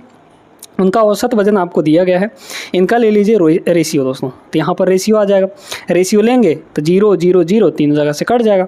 अच्छा, यहाँ पर पुरुषों का औसत वजन कितना है, मतलब एक पुरुष का यहाँ पर 45 kg है मेल का, एक फीमेल का यहाँ पर 60 kg है, और एक बच्चे का यहाँ पर औसतन 20 kg है। आपको क्या बोला है, समूह का औसत वजन, ठीक है। तो यहाँ पर तो पहले 0 0 इनको काटिए, है ना, ताकि हमको यहाँ कैलकुलेशन करते बने। अब देखिएगा एक का औसत वजन यहाँ पे 45 है, तो 2 का कितना हो जाएगा यहाँ पर 45 दूना 90, ये हो गया 90, 60 पंचे 300, यहाँ पर 20 तियाँ ये हो जाएगा 60, है ना। तो टोटल एज सबका कितना होगा बताइए, तो 60 और 90 यानी 150, 150 और 300 यानी कि 450। तो 450 ये टोटल क्या हुआ, वजन हुआ। टोटल है कितने यहाँ पर, सम डिवाइड बाई नंबर, यही तो एवरेज होता है। नंबर कितने हैं 2 5 और यहाँ पर 3, तो 3 2 5 3 यहाँ पर 10 हो जाएगा, ठीक है। तो ये हो गया आपके पास, यहाँ पर कितना आ गया सीधे 45 kg। तो 45 kg इस सवाल का करेक्ट आंसर है, ऑप्शन नंबर फर्स्ट होगा। आसान सा सवाल था, आगे चलिए। एसआई का सवाल है दोस्तों, साधारण ब्याज पर कोई राशि 12 वर्षों में किस ब्याज दर पर यहाँ पर बोला है स्वयं का 2 गुना हो जाएगा, ठीक है। साधारण ब्याज दिया है, सिंपल इंटरेस्ट दिया गया है। मान लीजिए कि शुरू में 1 रुपये था, 12 साल में यहाँ पर 2 रुपये हो गया, ठीक है। तो ब्याज कितना बना यहाँ पर भाई, देखिए ये मूलधन है, ये मिश्र धन है ना। तो ब्याज कितना बना होगा इसमें, सिंपल इंटरेस्ट यहाँ पर 1 रुपये जुड़ा होगा, है ना। 1 से भाई 2 हो रहा है तो कुछ ना कुछ तो ब्याज जुड़ा होगा, तब ना। ब्याज कितना जुड़ा होगा 1 रुपये, तब ना 1 + 1 आपका 2 हो जाएगा, ठीक है। अब आप सीधे सीधे फॉर्मूला लगा लीजिए, टाइम आपको मिल जाएगा। देख लीजिए SI = क्या होता है PRT/100। तो SI कितना है 1 = P मतलब 1, मूलधन कितना माने थे 1, इंटू रेट आपको नहीं पता है ना, ब्याज दर ही पूछा है, रेट इंटू टाइम आपका 12 साल दिया है, तो यहाँ पर हो गया 12 डिवाइड बाई 100, ये हो गया 100। देखिए तो ये जाएगा उधर, मतलब ये कितना हो जाएगा, रेट = 100 और 12 नीचे आ जाएगा, मतलब 100 बटे यहाँ पर 12, तो 12 8 96 मतलब 8 दशमलव कुछ आएगा, ऑप्शन नंबर फर्स्ट करेक्ट हो जाएगा, ठीक है। 8 point something option number A में है, उसके अलावा तो कहीं है नहीं। इस तरीके से लगा सकते हैं इस सवाल को। बहुत ही सिंपल सा सवाल रेशियो एंड प्रोपोर्शन का है। इसको सवाल सॉल्व करने के लिए आप लोग सभी जानते हैं क्या तरीका होता है, अंदर वालों की मल्टीप्लाई बाहर वालों की मल्टीप्लाई बराबर कर देते हैं। तो ये जो 17.4 है उसका 14 से मल्टीप्लाई होगा, तो 17.4 यानी लिख सकते हैं इसको 174/10 इंटू यहाँ पर है 14, ये किसके बराबर होगा, बाहर की मल्टीप्लाई, है ना। तो कितना हो जाएगा 3.5 का मतलब 35/10 और इंटू यहाँ पर इधर क्या है x है, तो यहाँ से सीधे x की वैल्यू आ गई 10 से, तो 10 कट जाएगा आपका, ठीक है। 7 से काटिए, 7 दूना 14 और 7 पंजे यहाँ पर 35 हो गया, ठीक है। अब सीधे यहाँ पर क्या करना है आपको कि भाई इसका 2 बार मल्टीप्लाई कर दीजिए, है ना। तो 17 दूना 34 और 4 दूना 8 और 5 नीचे आ जाएगा, डिवाइड हो जाएगा, ठीक है। तो इसका डबल करना है, 5 से डिवाइड करने का मतलब है ऊपर वाले का डबल। तो यहाँ पर कितना हो जाएगा 8, 48 का डबल 96 और 300 का डबल यहाँ पर 600, तो 696 आ जाएगा और एक अंक छोड़ के दशमलव, मतलब 69.6 option number first is the correct answer. X की वैल्यू ये हो जाएगी। ठीक है ना, बहुत सिंपल सा सवाल था, इसमें कुछ नहीं था। आगे चलिए, छठवां सवाल यहाँ पर देखिएगा, ये बहुत खतरनाक सवाल है। सचिन ने क्रमशः पहला पेन 630 रुपये और दूसरा पेन 722 रुपये में खरीदा। वह पहला पेन 70% के प्रॉफिट पर बेचता है, लेकिन खरीदार कीमत के लिए मोल भाव करता है और 9% उसे छूट देनी पड़ती है। उसने दूसरा पेन 71% के प्रॉफिट में बेचा। इस लेन देन में उसे कुल कितना लाभ हुआ, टोटल कितना प्रॉफिट यहाँ पर हो गया। बड़े ध्यान से इसको समझिएगा। ठीक है, देखते हैं यहाँ पर पहले पेन के बारे में अगर बात करें तो पहला पेन यहाँ पर 630 रुपये का था। पहले पेन का पहले प्रॉफिट निकाल लेते हैं। ठीक है, कितना का हुआ, तो प्रॉफिट पहले पेन में 70% का मिल रहा है। 70% यानी कि 7/10 है ना, 0 से 0 कट गया आपका, कितना हो जाएगा 7 तियां 21, फिर यहाँ पर 7 छक्के 42, 42 और 2 आपका 44, मतलब 441 रुपये यहाँ पर प्रॉफिट। ठीक है, तो बेचेगा कितने में बेचेगा, कॉस्ट प्राइस कितना था यहाँ पर 630 रुपये। ठीक है, 630 रुपये कॉस्ट प्राइस और प्रॉफिट उसमें लिया यहाँ पर 441 रुपये, यानी कि सामान कितने का हो गया यहाँ पर देख लीजिए, 1 और 4 3 ये हो जाएगा 7 और 6 4 10, मतलब 1071 रुपये का सामान हो गया। लेकिन मोल भाव के चलते 9% का डिस्काउंट देना पड़ा उसको, किस पर, जितने का वो बना था, है ना। तो 1071 पर वो 9% का डिस्काउंट, तो पहले डिस्काउंट निकाल लीजिए। तो 1071 का 9% यहाँ पर निकाल लेंगे, जो कि डिस्काउंट होगा 9% यानी डिवाइड बाई 100, मल्टीप्लाई करिए ऊपर, तो 9 एक कम हो जाएगा 9, फिर 9 सत्ते यहाँ पर 63 है ना, क्योंकि 0 है तो 63 लगा दिए, फिर 9 एक कम 9 डिवाइड बाई 10 है तो यहाँ पर पॉइंट लग जाएगा। क्लियर है, इसको थोड़ा अच्छे से लिख देते हैं। ठीक ना, यहाँ पर इस चीज़ को अच्छे से लिख देते हैं, मतलब ये हो जाएगा आपका 96.39, ये हो गया इतने का डिस्काउंट। अच्छा, तो पहले पे प्रॉफिट ये और डिस्काउंट इतना का हो गया, तो इसमें से इसको घटाएंगे तब ना हमको पता चल जाएगा एक्चुअल में कितना प्रॉफिट मिला उसको। ठीक है, अच्छा दूसरे का प्रॉफिट निकाल लेते हैं। दूसरे का कॉस्ट प्राइस कितना है 722 रुपये है ना, और दूसरे पर प्रॉफिट कितना ले रहा है 71%, तो 71 बटा यहाँ पर ये 100 हो जाएगा। अब इसको मल्टीप्लाई करना है, तो पहले 70 से मल्टीप्लाई कर दीजिए। 70 से अगर 722 को मल्टीप्लाई करेंगे तो बचेगा 0, फिर 7 दूना 14 के 4 हासिल 1, फिर 7 दूना 14 एक 15, फिर 7 7 49 एक, ये हो जाएगा 50। ठीक है, प्लस 1 से गुणा करेंगे 722 को तो 722 ही मिलेगा, डिवाइड बाई यहाँ पर 100 है तो कितना हो गया, सीधे सीधे ये हुआ 2, फिर 2 और 4 यहाँ पर 6, नीचे 100 लगा है तो यहाँ पर पॉइंट लगाना ज़रूरी है, फिर 7 और 5 12 का 2 हासिल 1, फिर यहाँ 1 और ये हो जाएगा लास्ट में आपका 5, मतलब 512.62 आ गया। तो दूसरे पेन पे इतना प्रॉफिट मिला। ठीक है, अब ध्यान से समझिए, तो पहला हमारा प्रॉफिट कितना था यहाँ पर 441, उसमें से इतना घटाएंगे है ना, 96.39 ये घटेगा क्योंकि इतना डिस्काउंट देना पड़ा उसको, और प्लस दूसरे का प्रॉफिट यहाँ पर कितना हो जाएगा 512-0.62।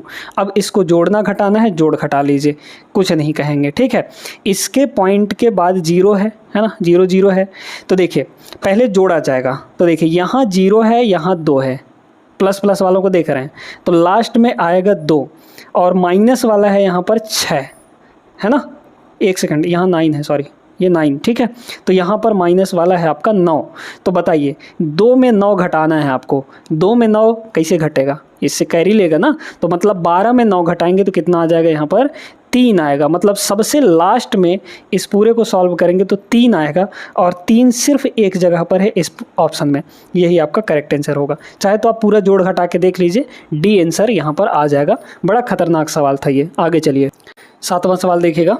ए बी सी डी के समांतर हैं, एक तिर्यक रेखा पी क्यू जो है ए बी और सी डी को क्रमशः ई और एफ में प्रतिच्छेदित करती है। जहाँ पे पी ई बी 56 डिग्री दिया है, तो पहले डायग्राम बनाइए है ना।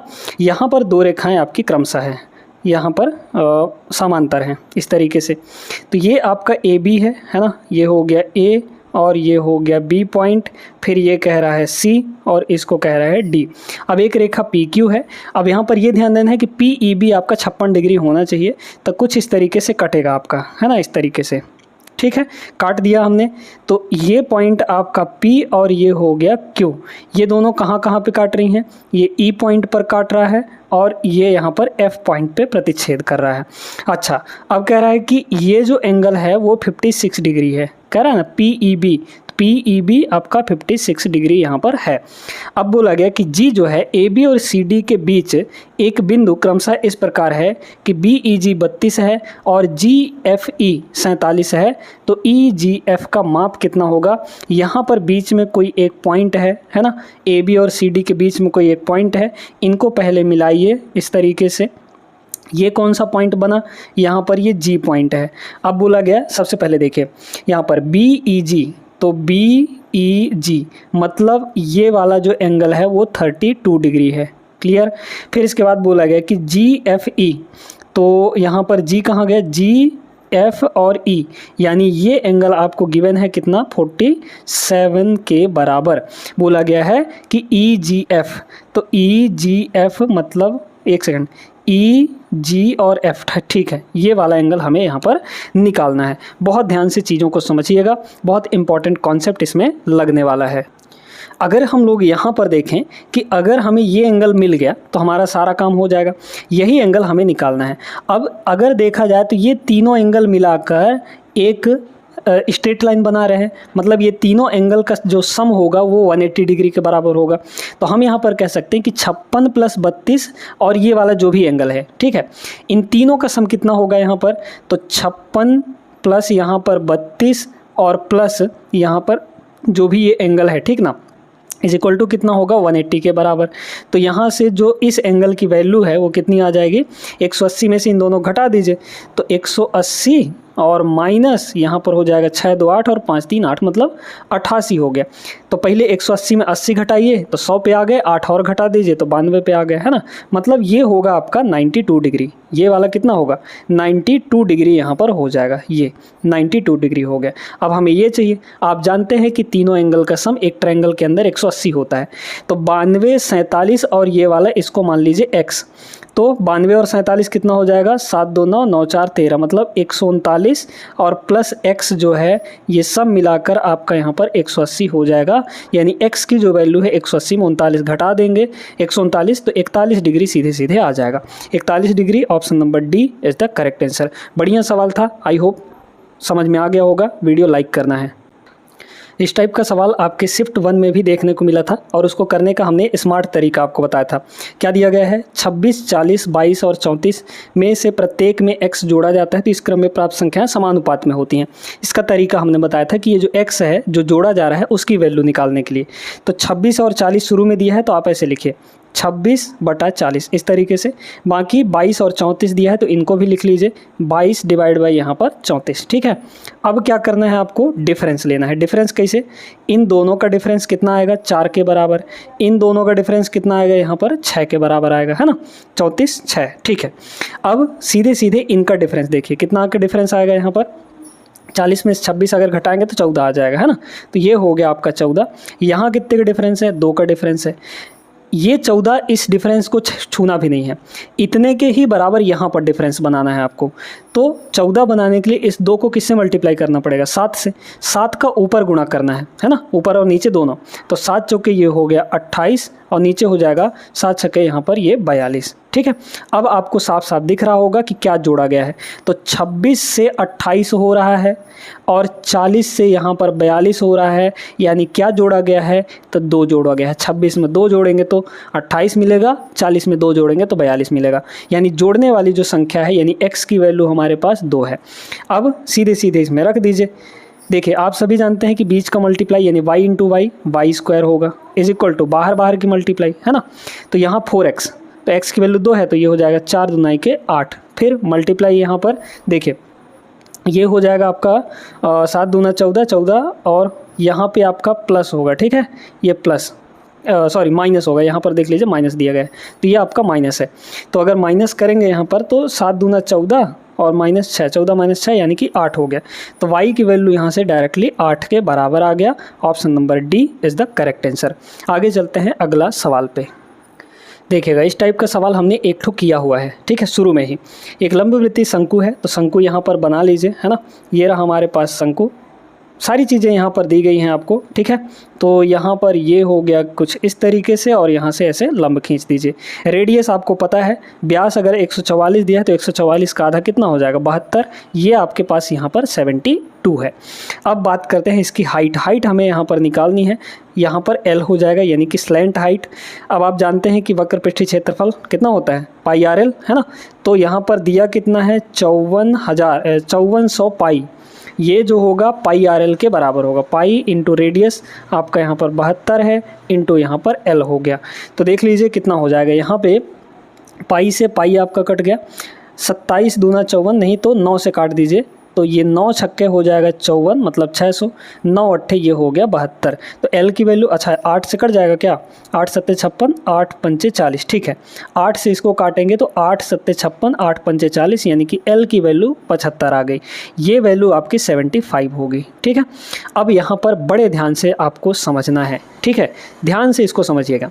देखिए दोस्तों, हमारे पास जो ट्रिपलेट होता है वो होता है, क्योंकि यहाँ पे राइट एंगल ट्रायंगल बनेगा, 7, 24 और 25, ठीक है। 7, 24 और 25 ये आपके ट्रिपलेट होते हैं, यानी कि राइट एंगल ट्रायंगल के साइड होते हैं। ये बेस, ये हाइट, ये आपका यहाँ पर क्या हो जाएगा, हाइपोटेनस, ठीक है। अब इनका जो मल्टीपल होगा वो भी आपके ट्रिपलेट होंगे, ठीक है। तो यहाँ पर बड़े गौर से देखिए कि ये 72 है, ये 75 है, मतलब 24 का 3 गुना होता है, कितना 3 गुना होता है यहाँ पर 72, और 25 का 3 गुना होता है यहाँ पर 75, है ना। तो 72 और 75 तो दिया गया है, मतलब 3 से मल्टीप्लाई हो रहा है ना, तो इसका भी 3 से मल्टीप्लाई हो जाएगा, यानी कि 21, ठीक है। तो यहाँ पर 3 से इसको मल्टीप्लाई कर देंगे तो 21 आ जाएगा। मतलब ये जो है ये आपका हाइट होगा, यानी 7 यूनिट की वैल्यू होगी, और 7 की वैल्यू है कितनी यहाँ पर, 21 के बराबर। तो 21 सेंटीमीटर आ जाएगा यहाँ पर। Option number first is the right answer. Time and distance का सवाल है, बढ़िया सवाल। 37 किलोमीटर की दूरी तय करते समय एक व्यक्ति ने देखा कि 1 घंटा 5 मिनट तक साइकिल चलाने के बाद उसके द्वारा तय की गई दूरी शेष दूरी की 4/3 है, ठीक है। उसकी चाल कितनी होगी ये निकालना है। देखिए बहुत ध्यान से इसको समझिएगा कि चाल जो होता है वो डिस्टेंस अपॉन टाइम होता है। हमें सबसे पहले यहाँ पर डिस्टेंस, टाइम आपको पता है 1 घंटे 5 मिनट, डिस्टेंस निकालना है। तो उसके द्वारा जो तय की गई दूरी है, यानी डिस्टेंस जो है, डिस्टेंस वो कितनी है, शेष दूरी का 4/3 है ना। तो यहाँ पर 4/3 दिया गया है, यानी कि ये शेष दूरी है, ठीक है। क्या बोला है, शेष दूरी का बोला है, तो उसकी वैल्यू नीचे रहेगी। ये आपकी शेष दूरी है, और ये जितना ये वो दूरी है जितना वो चला है, ठीक है, अभी तक।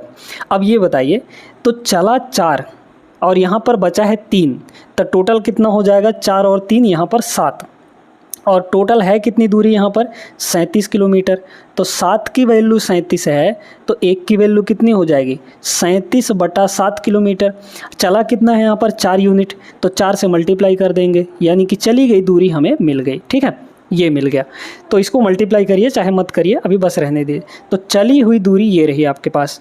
तो चली हुई दूरी कितनी हो गई, 37 × 4 / 7 ये दूरी है।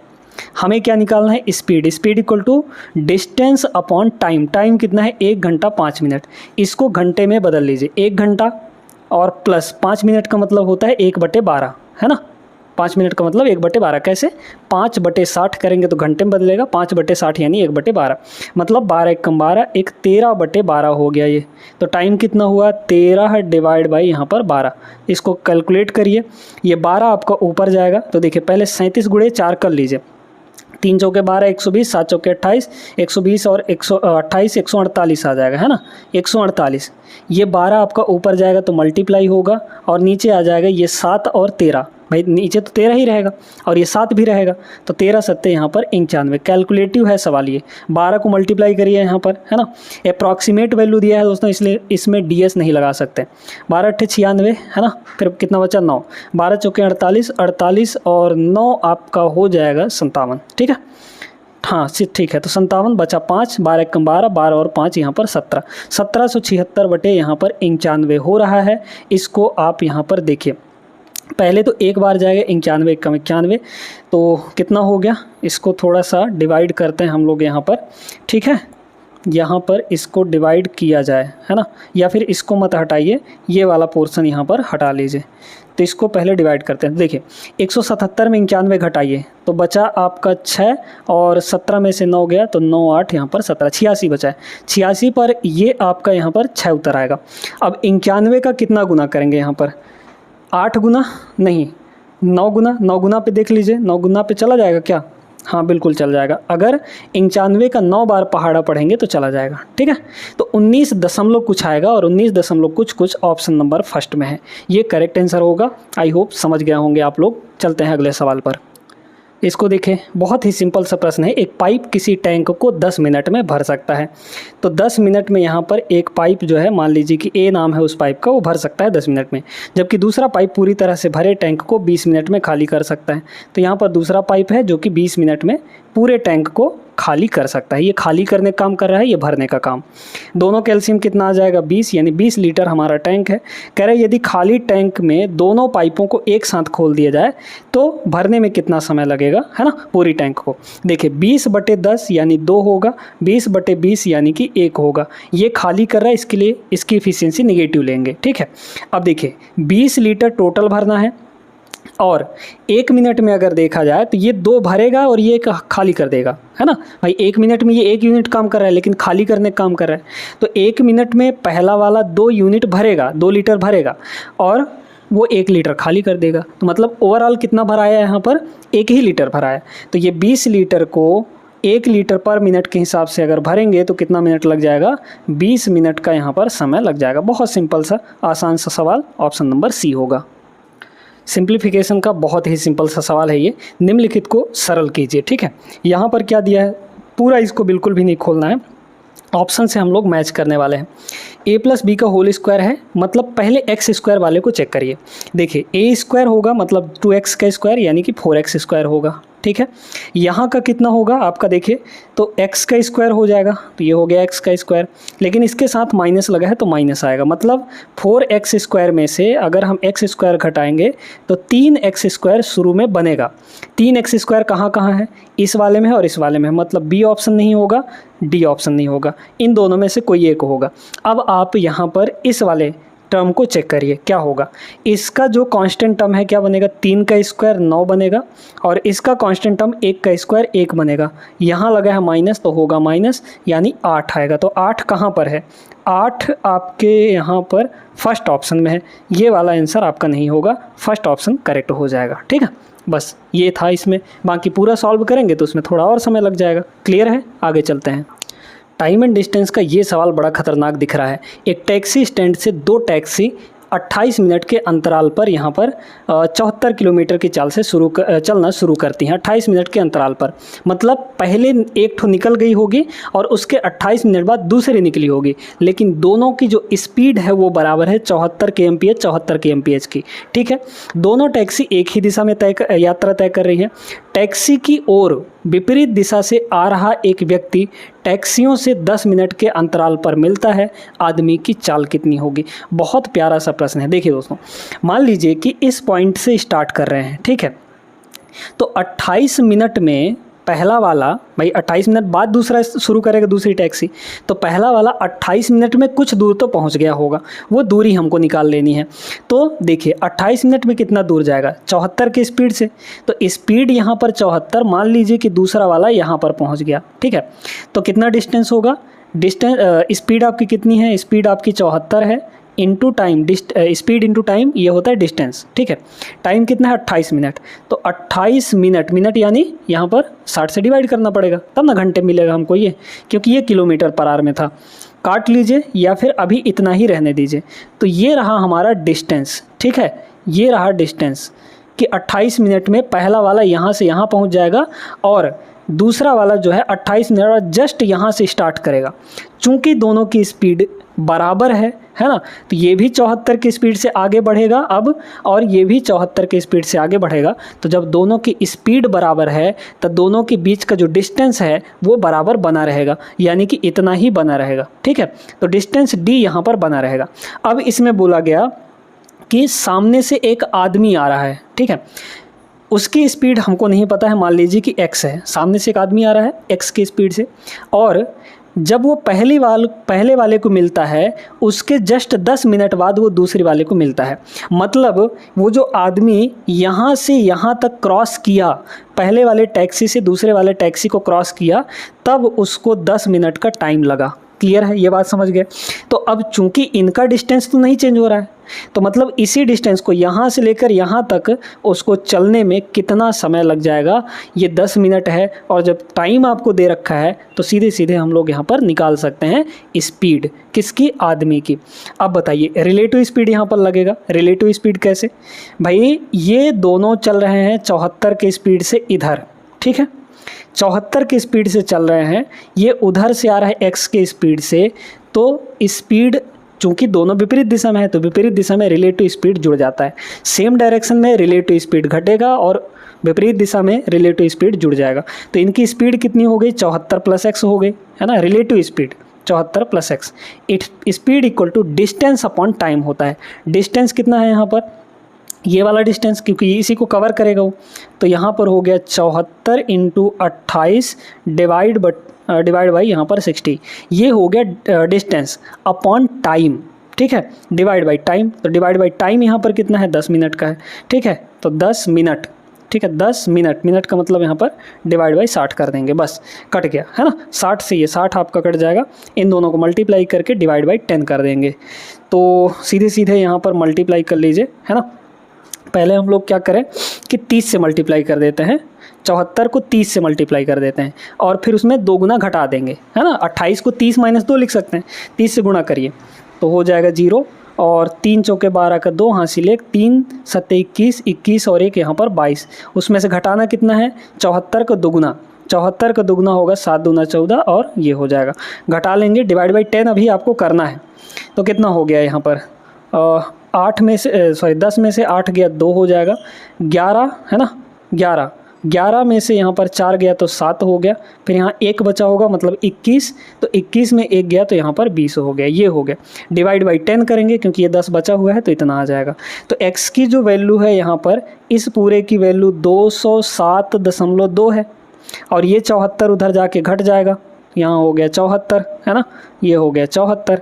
तो लास्ट में यहाँ पर 0.2 आएगा क्योंकि ये 0.0 है, तो 2 में से 0 घटाएंगे तो यहाँ पर 0.2 आ जाएगा, और बाकी इनको घटाएंगे तो 7 में से 4 गया यहाँ पर 3 और 20 में 7 गया 13 हो जाएगा। तो 133.2 is the correct answer, option number D.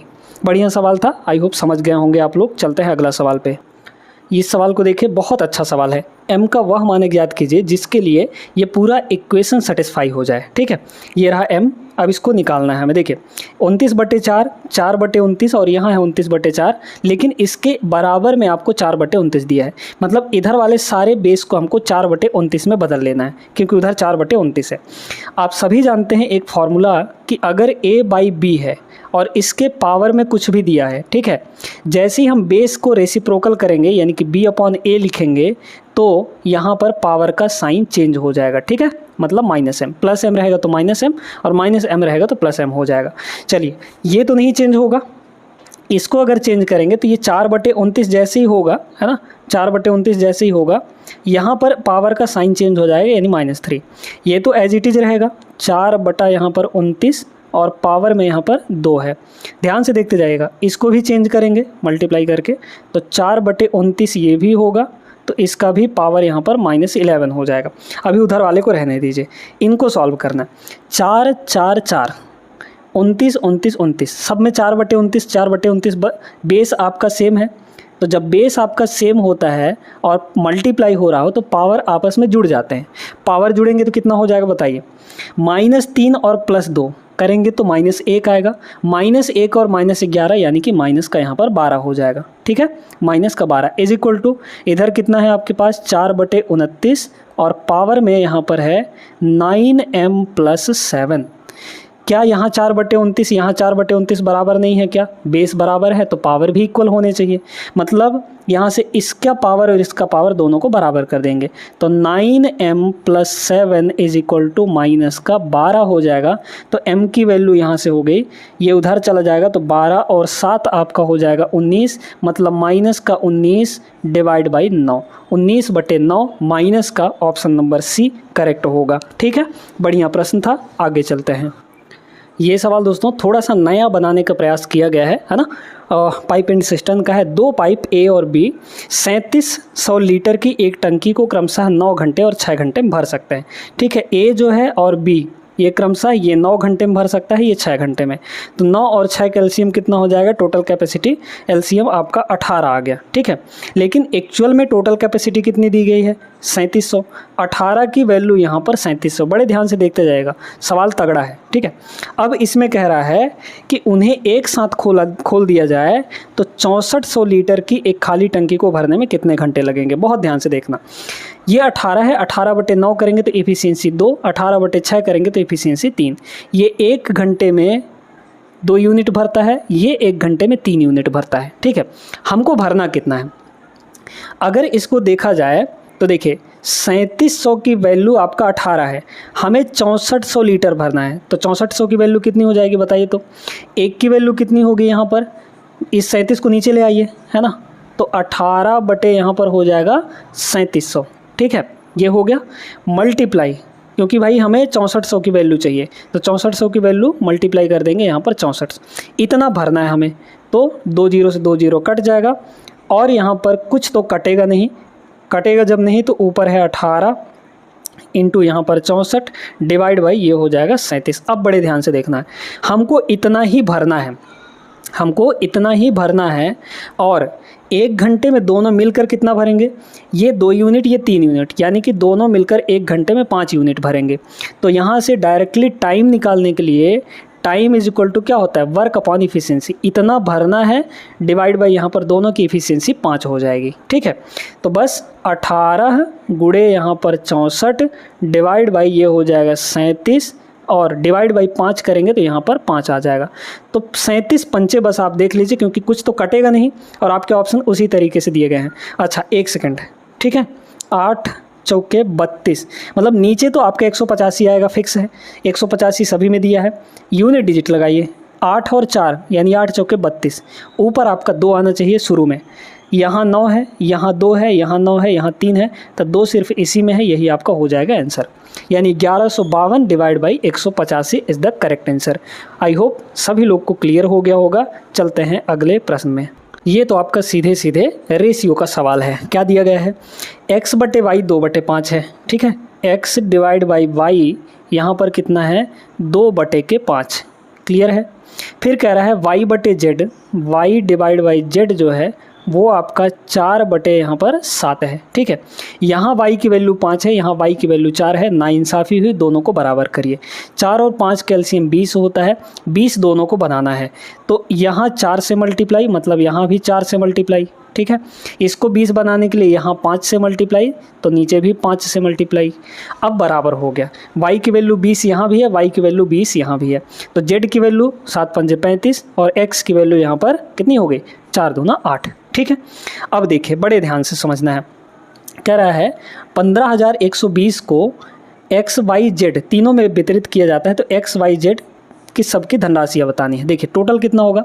X है आपका 8, वाई है आपका 20 और जेड है आपका 7 पंजे 35। तो टोटल रेशियो में कितना हुआ? 20 और 8 28, या फिर ये हो गया 55। 55 को अगर हम लोग जोड़ दें 8 से तो 8 5 13 यानी कि 63, तो 63 हुआ। और 63 टोटल रेशियो में 63 हुआ टोटल पैसा, और एक्चुअल में टोटल पैसा कितना है यहाँ पर? 15120। ठीक है, 63 की वैल्यू ये हो गई। तो हमें सिर्फ एक का निकालना है, क्योंकि सब अलग अलग दिया गया है, तो किसी एक की वैल्यू निकाल लीजिए आप लोग। ठीक है, तो चलिए यहाँ पर जेड की वैल्यू निकालते हैं। जेड कितना है यहाँ पर? 35 है, या फिर सबसे सिंपल आपको 8 दिख रहा है ना, नहीं 35 से लगा लेते हैं, क्योंकि कुछ ना कुछ कट जाएगा। 35 की वैल्यू यानी जेड की वैल्यू निकालते हैं। तो 35 की वैल्यू कितनी हो जाएगी यहाँ पर? देखिए 15120 बटे यहाँ पर 63, ये हुआ 1 यूनिट का वैल्यू। हमें चाहिए यहाँ पर 35 की, तो 35 से मल्टीप्लाई कर दीजिए। 7 से कटेगा 5 बार में, 7 से कटेगा 9 बार में। ठीक है, ऊपर वाले को 9 से डिवाइड कर दीजिए, तो कितना हो जाएगा? हाँ 9 से कट जाएगा ये, तो 9 1 कम 9 बचा 6, तो 61 हो गया, है ना। तो कितना हो जाएगा? 9 छक्के 54, है ना, तो 16 और फिर यहाँ पर 5 आएगा, मतलब 16 पंचे 80, 80 से तो ज़्यादा ही आएगा, मतलब 8000 से ज़्यादा आएगा, क्योंकि भाई ये 1600 और कुछ होगा और मल्टीप्लाई में यहाँ पर 5 है, तो 16 पंचे ये कितना होगा, 80 से तो ज़्यादा ही आएगा, 80 100 मतलब कि 8000 से ज़्यादा ही आएगा। और 8000 से ज़्यादा जेड वाली जो वैल्यू है, जेड की वैल्यू, क्योंकि हमने जेड की वैल्यू निकालनी, तो जेड की वैल्यू यहाँ पर देखिए 8000 से कहाँ ज़्यादा है, ऑप्शन नंबर सी में, यही आपका हो जाएगा। बस हो गया, बाकी पूरा करने की ज़रूरत बिल्कुल भी नहीं है यहाँ पर, है ना। थोड़ा दिमाग लगाइए, कॉन्सेप्ट लगाइए, तो आराम से आंसर आ जाते हैं। चलते हैं अगले प्रश्न में। क्वाड्रेटिक इक्वेशन का एकदम प्यारा सा सवाल, x² - 2x + 13 = 0, इसका विविक्तकर कितना होगा, यानी डिस्क्रिमिनेंट क्या होता है। ठीक है, अगर हमारे पास एक इक्वेशन इस फॉर्म में दिया है, quadratic equation ax² + bx + c = 0, तो जो डिस्क्रिमिनेंट होता है यानी कि डी, ये होता है दोस्तों b² - 4ac। ये सभी आप लोग बहुत पढ़े होंगे। ठीक है, चलिए ये तो हो गया। साथ ही यह भी निर्धारित करें कि इस समीकरण के कितने वास्तविक हल हैं। ठीक है, हमको ये भी बताना है कि कितने रियल रूट्स होंगे, रियल सॉल्यूशंस होंगे, है ना। तो सबसे पहले हम लोग डिस्क्रिमिनेंट निकाल लेते हैं, फिर उसके बारे में बात करते हैं। तो डी की वैल्यू कितनी हो जाएगी यहाँ पर बताइए, बी का मतलब -2, तो -2 का स्क्वायर होगा b² - 4ac। ए का मतलब x² का कोफिशिएंट कितना है, 1 है, तो a1 हो गया, इंटू सी का वैल्यू यहाँ पर 13 है, तो ये हो गया 13। -2 का स्क्वायर 4 आएगा, और माइनस यहाँ पे 13 चौके ये हो जाएगा 52। ये कितना आया, माइनस का यहाँ पर 48, और -48 एक ही ऑप्शन में है, ऑप्शन नंबर सी। ठीक है, बाकी और कहीं भी नहीं है। अच्छा, जब भी डिस्क्रिमिनेंट आपका नेगेटिव आता है, ध्यान रखिएगा, जब भी डिस्क्रिमिनेंट नेगेटिव आता है, 0 से छोटा आता है, तो वहाँ पर कोई रियल रूट नहीं मिलते हैं। ठीक है, अगर 0 से बड़ा आएगा डिस्क्रिमिनेंट आपका, तो वहाँ पे 2 अलग अलग रूट मिलेंगे। लेकिन अगर डी की वैल्यू कहीं 0 आ गई, तो फिर दोनों रियल रूट तो होंगे लेकिन बराबर होंगे दोनों। ठीक है, क्लियर है। तो यहाँ पर C option is the correct answer, इसके कोई रियल रूट नहीं होंगे क्योंकि ये वैल्यू नेगेटिव आया है। क्लियर है ना, आगे चलिए। ये सवाल है सांख्यिकी का, यानी स्टैटिस्टिक्स का। क्या दिया है, 12 विद्यार्थियों की सांख्यिकी विषय में अंक जो हैं x और ये सब कुछ दिया गया है, जहां x और y क्रमशः न्यूनतम और उच्चतम अंक है। ठीक है, मिनिमम वैल्यू क्या है, x है, और मैक्सिमम मार्क्स कितने हैं, y हैं। यहाँ पर आपको x दिया गया है और यहाँ पर y दिया गया है। ठीक है, अंकों का जो परास है, परास का मतलब होता है रेंज, जो रेंज दिया गया है, और औसत अंक यानी एवरेज मार्क्स, वो क्रमशः 70 और 64 है। यानी रेंज आपका 70 है और औसत एवरेज आपका 64 है। ठीक है, बहुत ध्यान से इसको समझना है आपको। चलिए अब देखते हैं यहाँ पर कि क्या हम लोग कर सकते हैं इसमें। गौर करिएगा, परास का मतलब समझिए, रेंज का मतलब होता है मिनिमम वैल्यू और मैक्सिमम वैल्यू के बीच का डिफरेंस। ठीक है, तो मैक्सिमम वैल्यू कितनी है, y है, पहले ही बोल दिया है, और मिनिमम वैल्यू क्या है, x है। तो इन दोनों के बीच का जो डिफरेंस आएगा वही हमारा रेंज होगा, और रेंज दिया कितना है, 70 के बराबर। y - x आपका 70 होगा। ठीक, अब बात करते हैं इनके एवरेज के बारे में। ठीक है, एवरेज कैसे निकालना है, हमारे पास जो वैल्यू दी गई हैं उन वैल्यू को अगर देखा जाए तो पहले तो डायरेक्टली जोड़ लीजिए, है ना। एवरेज की वैल्यू, एवरेज का मतलब क्या होता है, सम डिवाइड बाय नंबर। 12 विद्यार्थी हैं तो डिवाइड में 12 होगा, लेकिन सबसे पहले जोड़ना पड़ेगा सबको। तो पहले तो x को लिख लीजिए, है ना, x, और फिर यहाँ पर ये वाला y है, इसको लिख लीजिए, प्लस बाकी सबको देखिए। बाकी सबको अगर यहाँ पर देखा जाए तो देखिए 8 और 5 13 जोड़ रहे हैं। ठीक है, 13 और 6 19, 19 और 8 27, है ना, 9 8 17 27, 27 और 3 30, 30 5 35, 35 1 36, 36 और 9 हो गया 45, 45 और 3 48, 48 और 0 48 रहेगा। ठीक है, तो 48 का यहाँ पर 8 बचा 4, 4 और 2 6, 6 3 9, 9 5 14, 14 और 7 21, 21 और 6 आपका 27, 27 और 6 33, है ना, 33 और 8 41, 41 और 7 यहाँ पर 48, 48 और 8 56, 56 और 8 आपका हो जाएगा 64। ठीक है, तो 64 हो गया टोटल यहाँ पर, यानी कि ये आ जाएगा 648। ये जो डिवाइड बाई, अच्छा एवरेज है, डिवाइड बाई 12 करेंगे, और ये एवरेज दिया गया है आपको 64 के बराबर। तो x + y यहाँ से कितनी आ गई बताइए, तो x + y 12 उधर जाएगा, मल्टीप्लाई होगा, 12 चौके 48 का 8 बचा 4, 12 चौके 72, 72 और 4 यानी कि 76, 68 माइनस इसमें ये 648 घटा देंगे तो 648 आपका घट जाएगा। 76 में 64 घटाएंगे 12 बचेगा, है ना, यानी 120। तो x प्लस वाई 120 है और y माइनस एक्स जो है वो आपका 70 के बराबर दिया गया है। आप इसमें ऑप्शन का प्रयोग करिए, बहुत आसानी से आएगा। दोनों वैल्यू का सम 120 आना चाहिए। यहाँ दोनों को जोड़ेंगे 130 आएगा, ये वैल्यू नहीं होगा। इन दोनों को जोड़िए 6 आएगा लास्ट में, नहीं होगा ये, है ना, क्योंकि 120 लाना है। इन दोनों को जोड़िए, देखिए 25 और 95 120 ये आएगा आपका। इन दोनों को जोड़ेंगे 120 नहीं आएगा, ये नहीं होगा। सिर्फ ऑप्शन नंबर सी हमारा मैच कर रहा है। Option number C is the correct answer. ठीक है, क्लियर है सभी को? आई होप समझ गए होंगे। चलते हैं अगले सवाल पर। हाइट एंड डिस्टेंस का सवाल है दोस्तों, आराम से बन जाएगा, है ना। कह रहे एक शीर्ष मीनार के शीर्ष का भूमि पर स्थित एक बिंदु से उन्नयन कोण 30 डिग्री है। वह बिंदु मीनार के पैर से पाद से 48 मीटर दूर है, तो मीनार की हाइट कितनी होगी? बहुत सिंपल सा, बहुत आसान सा प्रश्न है ये। कुछ इस तरीके से आपका बना गया है। क्या कह रहा है? 30 डिग्री है, ठीक है। एंगल ऑफ एलिवेशन कितना है? 30 डिग्री। तो ये आपका 30 डिग्री हो गया, है ना, 30 डिग्री। हाइट एंड डिस्टेंस वाली जो क्लासेस हमने करवाए थे वो उनमें आपको पूरा कॉन्सेप्ट सिखाया गया है दोस्तों। तो हाइट एंड डिस्टेंस वाला कॉन्सेप्ट आप लोग ज़रूर सीख लीजिएगा। जो अंडर ग्रेजुएट लेवल वाला पेपर अभी आ रहा है ना, उसके लिए बहुत काम का चीज़ें हैं ये, ठीक है। तो रेलवे वाली जितनी भी क्लासेस हैं वो आप लोग कर लीजिएगा। हर एक चैप्टर का चैप्टर वाइज प्लेलिस्ट बनाया गया है, प्लेलिस्ट में जाके आप लोग देख सकते हैं। आ जाइए इस पर। क्या कह रहा है? जो बिंदु है, चलिए ये तो मीनार हो गया, मीनार से कुछ दूरी पर ये बिंदु है हमारी, है ना। तो बिंदु और मीनार के पाद की दूरी कितनी है? 48 मीटर, मतलब ये आपका 48 मीटर है। कह रहा है हाइट निकालना है, ये वाली वैल्यू। हमने आपको बताया था कि अगर ये 30 है, ये तो पता है कि 90 होगा। अगर ये 30 है तो ये 60 होगा, क्योंकि ये दोनों मिलाकर 90 होने चाहिए, तब ना तीनों मिलाकर 180 होगा। तो 90 और ये दोनों 90, 90 90 180। अब सभी को पता है कि 30 डिग्री के सामने अगर 1 यूनिट होगा तो 60 डिग्री के सामने √3 यूनिट होगा, ठीक है। ये वाली जो होगी वो √3 यूनिट होगी। क्लियर है सभी को अच्छे से ना? ठीक है। अब देखें, ये जो यहाँ से यहाँ तक, यहाँ से यहाँ तक, ये यूनिट में कितना आया है? √3 यूनिट। लेकिन एक्चुअल में यही वैल्यू कितनी दी गई है? 48 मीटर की। तो √3 की वैल्यू 41 है। हमें हाइट पूछा है, मतलब 1 की वैल्यू पूछा है। 1 की वैल्यू निकाल लीजिए, ये हो जाएगा 48 डिवाइड बाई यहाँ पर √3। इसको क्या करिए? रेशनलाइज करने के लिए ऊपर नीचे √3 से मल्टीप्लाई कर देंगे। तो ऊपर हो गया आपका 48 √3, है ना, और नीचे हो जाएगा √3 का मल्टीप्लाई होगा तो 3 आएगा। तो ये हो गया 3, 3 से ये कट जाएगा 16 बार में, यानी कि सीधे सीधे हमारा जो आंसर है 16 √3 आ जाएगा। Option number D is the correct answer. Clear हुआ ना सभी को? आगे चलिए अगले सवाल पर।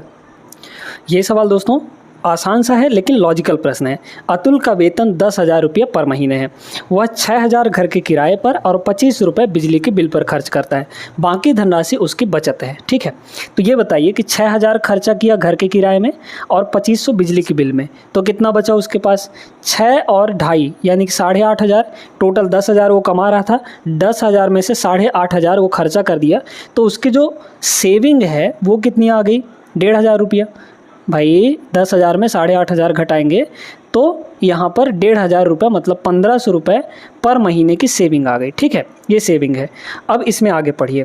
कह रहा है 1 साल, है ना, 1 साल में उसकी बचत ज्ञात कीजिए। 1 साल में टोटल सेविंग निकालनी है। यदि उसके जन्मदिन के महीने में उसने अपनी सारी मासिक बचत जन्मदिन मनाने पर खर्च कर दी। देखिए, मान लीजिए कि टोटल 1 साल था, मतलब 12 महीने। 12 महीने से जिस महीने में उसका बर्थडे था उस महीने का जो सारा सेविंग था उसने अपने जन्मदिन मनाने पर खर्च कर दी। तो 1 महीने में वो कितना बचा रहा था? 1,500 बचा रहा था। इस 1,500 रुपये को उस महीने वो खर्च कर दिया जिस महीने उसका बर्थडे था, है ना। तो 1,500 रुपये खर्च हो गया 1 महीने का। तो बचाएगा कितना? हर महीने वो 1,500 रुपये बचा रहा है और 1 महीने का खर्च वो कर दिया है, तो सिर्फ और सिर्फ 11 महीने का बचा पाएगा वो। तो 11 से इसको मल्टीप्लाई कर दीजिए, बस आ गया आपका आंसर 16,500। 16,500 रुपये उसकी साल की 1 साल की बचत होगी। ऑप्शन नंबर डी करेक्ट होगा। लॉजिकल था, अच्छा सवाल। आगे चलिए। चलिए इस सवाल को देखिए। इस टाइप का सवाल हमने शिफ्ट 1 में भी कराया था। एक डेस्क का अंकित मूल्य 7725 रुपये है, जो क्रय मूल्य से 25% अधिक है। इसे अंकित मूल्य पर 4% की छूट पर बेचा जाता है। प्रॉफिट परसेंट निकालना है। देखिए आपको एक फार्मूला बताया था, सीपी से एमपी का जो रेशियो होता है, सीपी से एमपी का जो रेशियो होता है, यानी कॉस्ट प्राइस और मार्केट प्राइस का रेशियो, वो होता है 100 माइनस डी, यानी डिस्काउंट अपॉन 100 प्लस पी। ये होता है दोस्तों, बस निकाल लीजिए। यहाँ पर क्रय मूल्य कितना दिया है, 25% से अधिक, है ना। क्रय मूल्य से 25% अधिक, 25% की फ्रैक्शन वैल्यू होती है 1/4। ये आपका सीपी है, क्योंकि क्रय मूल्य से बोला है तो जिससे बोला जाता है उसकी वैल्यू नीचे रहती है। कौन, अंकित मूल्य। तो इससे कितना अधिक, 4 से 1 अधिक हो जाएगा हमारा एमपी। एमपी कितना हो गया, 4 से 1 अधिक यानी 5। इसका कोई काम नहीं है यहाँ पर, ठीक है। चलिए अब देखिए, तो सीपी कितना है, 4 है। एमपी कितना है, यहाँ पर 5 यूनिट है, is equal to 100 minus D. Discount कितना है, यहाँ पर 4 है, तो 100 माइनस 4 यानी कि 96, है ना। यहाँ पर कितना हो जाएगा, ये 100 प्लस पी हो जाएगा। अब देखिए इसको डायरेक्टली आप लोग कर सकते हैं। 4 की वैल्यू यहाँ पर कितनी दिख रही है, 96, है ना। तो कितना बार चला जाएगा, 4 दूना 8, 4 चौके 16, मतलब 24 गुना है ये, ठीक है। ये कितना गुना है, 24 गुना है। तो 5 की वैल्यू यहाँ पर भी ये 24 गुना होगी, तो 5 गुणे 24 कर देंगे अगर हम लोग, तो 120 आ जाएगा, है ना। देखिए तो 100 प्लस पी की वैल्यू 120 है, 100 प्लस पी की वैल्यू 120 है, मतलब प्रॉफिट कितना आ गया, 120 माइनस 100, 20%। 20% का प्रॉफिट होगा। Option number B is the correct answer. तो ये चीज़, ये जो फॉर्मूला है ये यहाँ पर बहुत इंपॉर्टेंट है, ठीक है ना। आगे चलते हैं अगले सवाल पर। इस सवाल को देख लीजिए। बाकी के जो सवाल है दोस्तों वो यहाँ पर बहुत आसान थे, क्योंकि यहाँ पर एक शिफ्ट में 30 प्रश्न पूछे जाते हैं, तो यहाँ पर एक्चुअली हमने 23-24 प्रश्न किए हैं। बाकी के सारे सवाल वो जो बहुत आसान थे उनको हमने स्किप कर दिया है। पहला सवाल देखिएगा, मतलब ये वाला सवाल देखिए, क्या कह रहा है, 25 वास्तविक संख्याओं का समांतर माध्य यहाँ पर 110 दिया गया है। यदि 10 संख्याओं में से प्रत्येक में 12.5 की वृद्धि की जाती है, अन्य 10 संख्याओं में प्रत्येक में 15 की वृद्धि की जाती है, तथा यहाँ पर शेष 5 संख्याओं में कोई परिवर्तन नहीं होता, तो समांतर माध्य का नया मान कितना होगा। देखिए 25 संख्याओं की टोटल वैल्यू कितनी होगी बताइए, क्योंकि माध्य का मतलब एवरेज 110 है ना। तो औसत ना, मतलब औसतन 110 है, तो 25 का टोटल कितना हो जाएगा, 110 गुणे 25, 110 गुणे 25 करेंगे 275, ठीक है। 275 यानी 2750 हो गया, है ना। अब कह रहा है यहाँ पर कि भैया इसमें बढ़ाया गया, ठीक है, बड़े ध्यान से समझिएगा। पहले 10 संख्याओं में 12.5 बढ़ाया गया, यानी टोटल कितना बढ़ा दिया गया बताइए। इसमें कितना बढ़ गया, 12.5 गुणे 10 करेंगे, 12.5 गुणे 10 करेंगे तो 125 हो जाएगा, ये हो गया 125, ठीक है। 10 संख्याओं का टोटल 125 बढ़ गया। फिर कह रहा है बाकी के 10 संख्याओं में 15 बढ़ाया गया, तो 15 गुणे 10 यानी कि 150 बढ़ गया टोटल, ठीक है। और बाकी के 5 संख्याओं में कोई परिवर्तन नहीं गया है, मतलब कि कुछ भी नहीं जुड़ेगा, ठीक है। क्लियर है। डिवाइड बाई सीधे सीधे हम लोग यहाँ पे, क्योंकि नया जो टोटल बनेगा ये बनेगा, और डिवाइड बाई हमारा 25 हो जाएगा, तो ये नया माध्य आ जाएगा। 25 से सब कट जाएंगे। देखिए 25 से इसको काटेंगे, 25 से ही मल्टीप्लाई किए थे इसको, तो ये 110 बना, है ना। 25 से इसको काटेंगे, 25 पंचे 125 और 25 छक्के 150, यानी कितना हो गया, 6 5 11 और 110, 110 और 11 मतलब 121 आ गया। तो 121 नया माध्य होगा। Option number first is the correct answer. I hope दोस्तों ये सेशन आपको पसंद आया होगा। वीडियो अच्छी लगी हो तो लाइक कर दीजिए, चैनल को सब्सक्राइब कर लेना है। मिलते हैं अगले क्लास में, तब तक के लिए जय हिंद।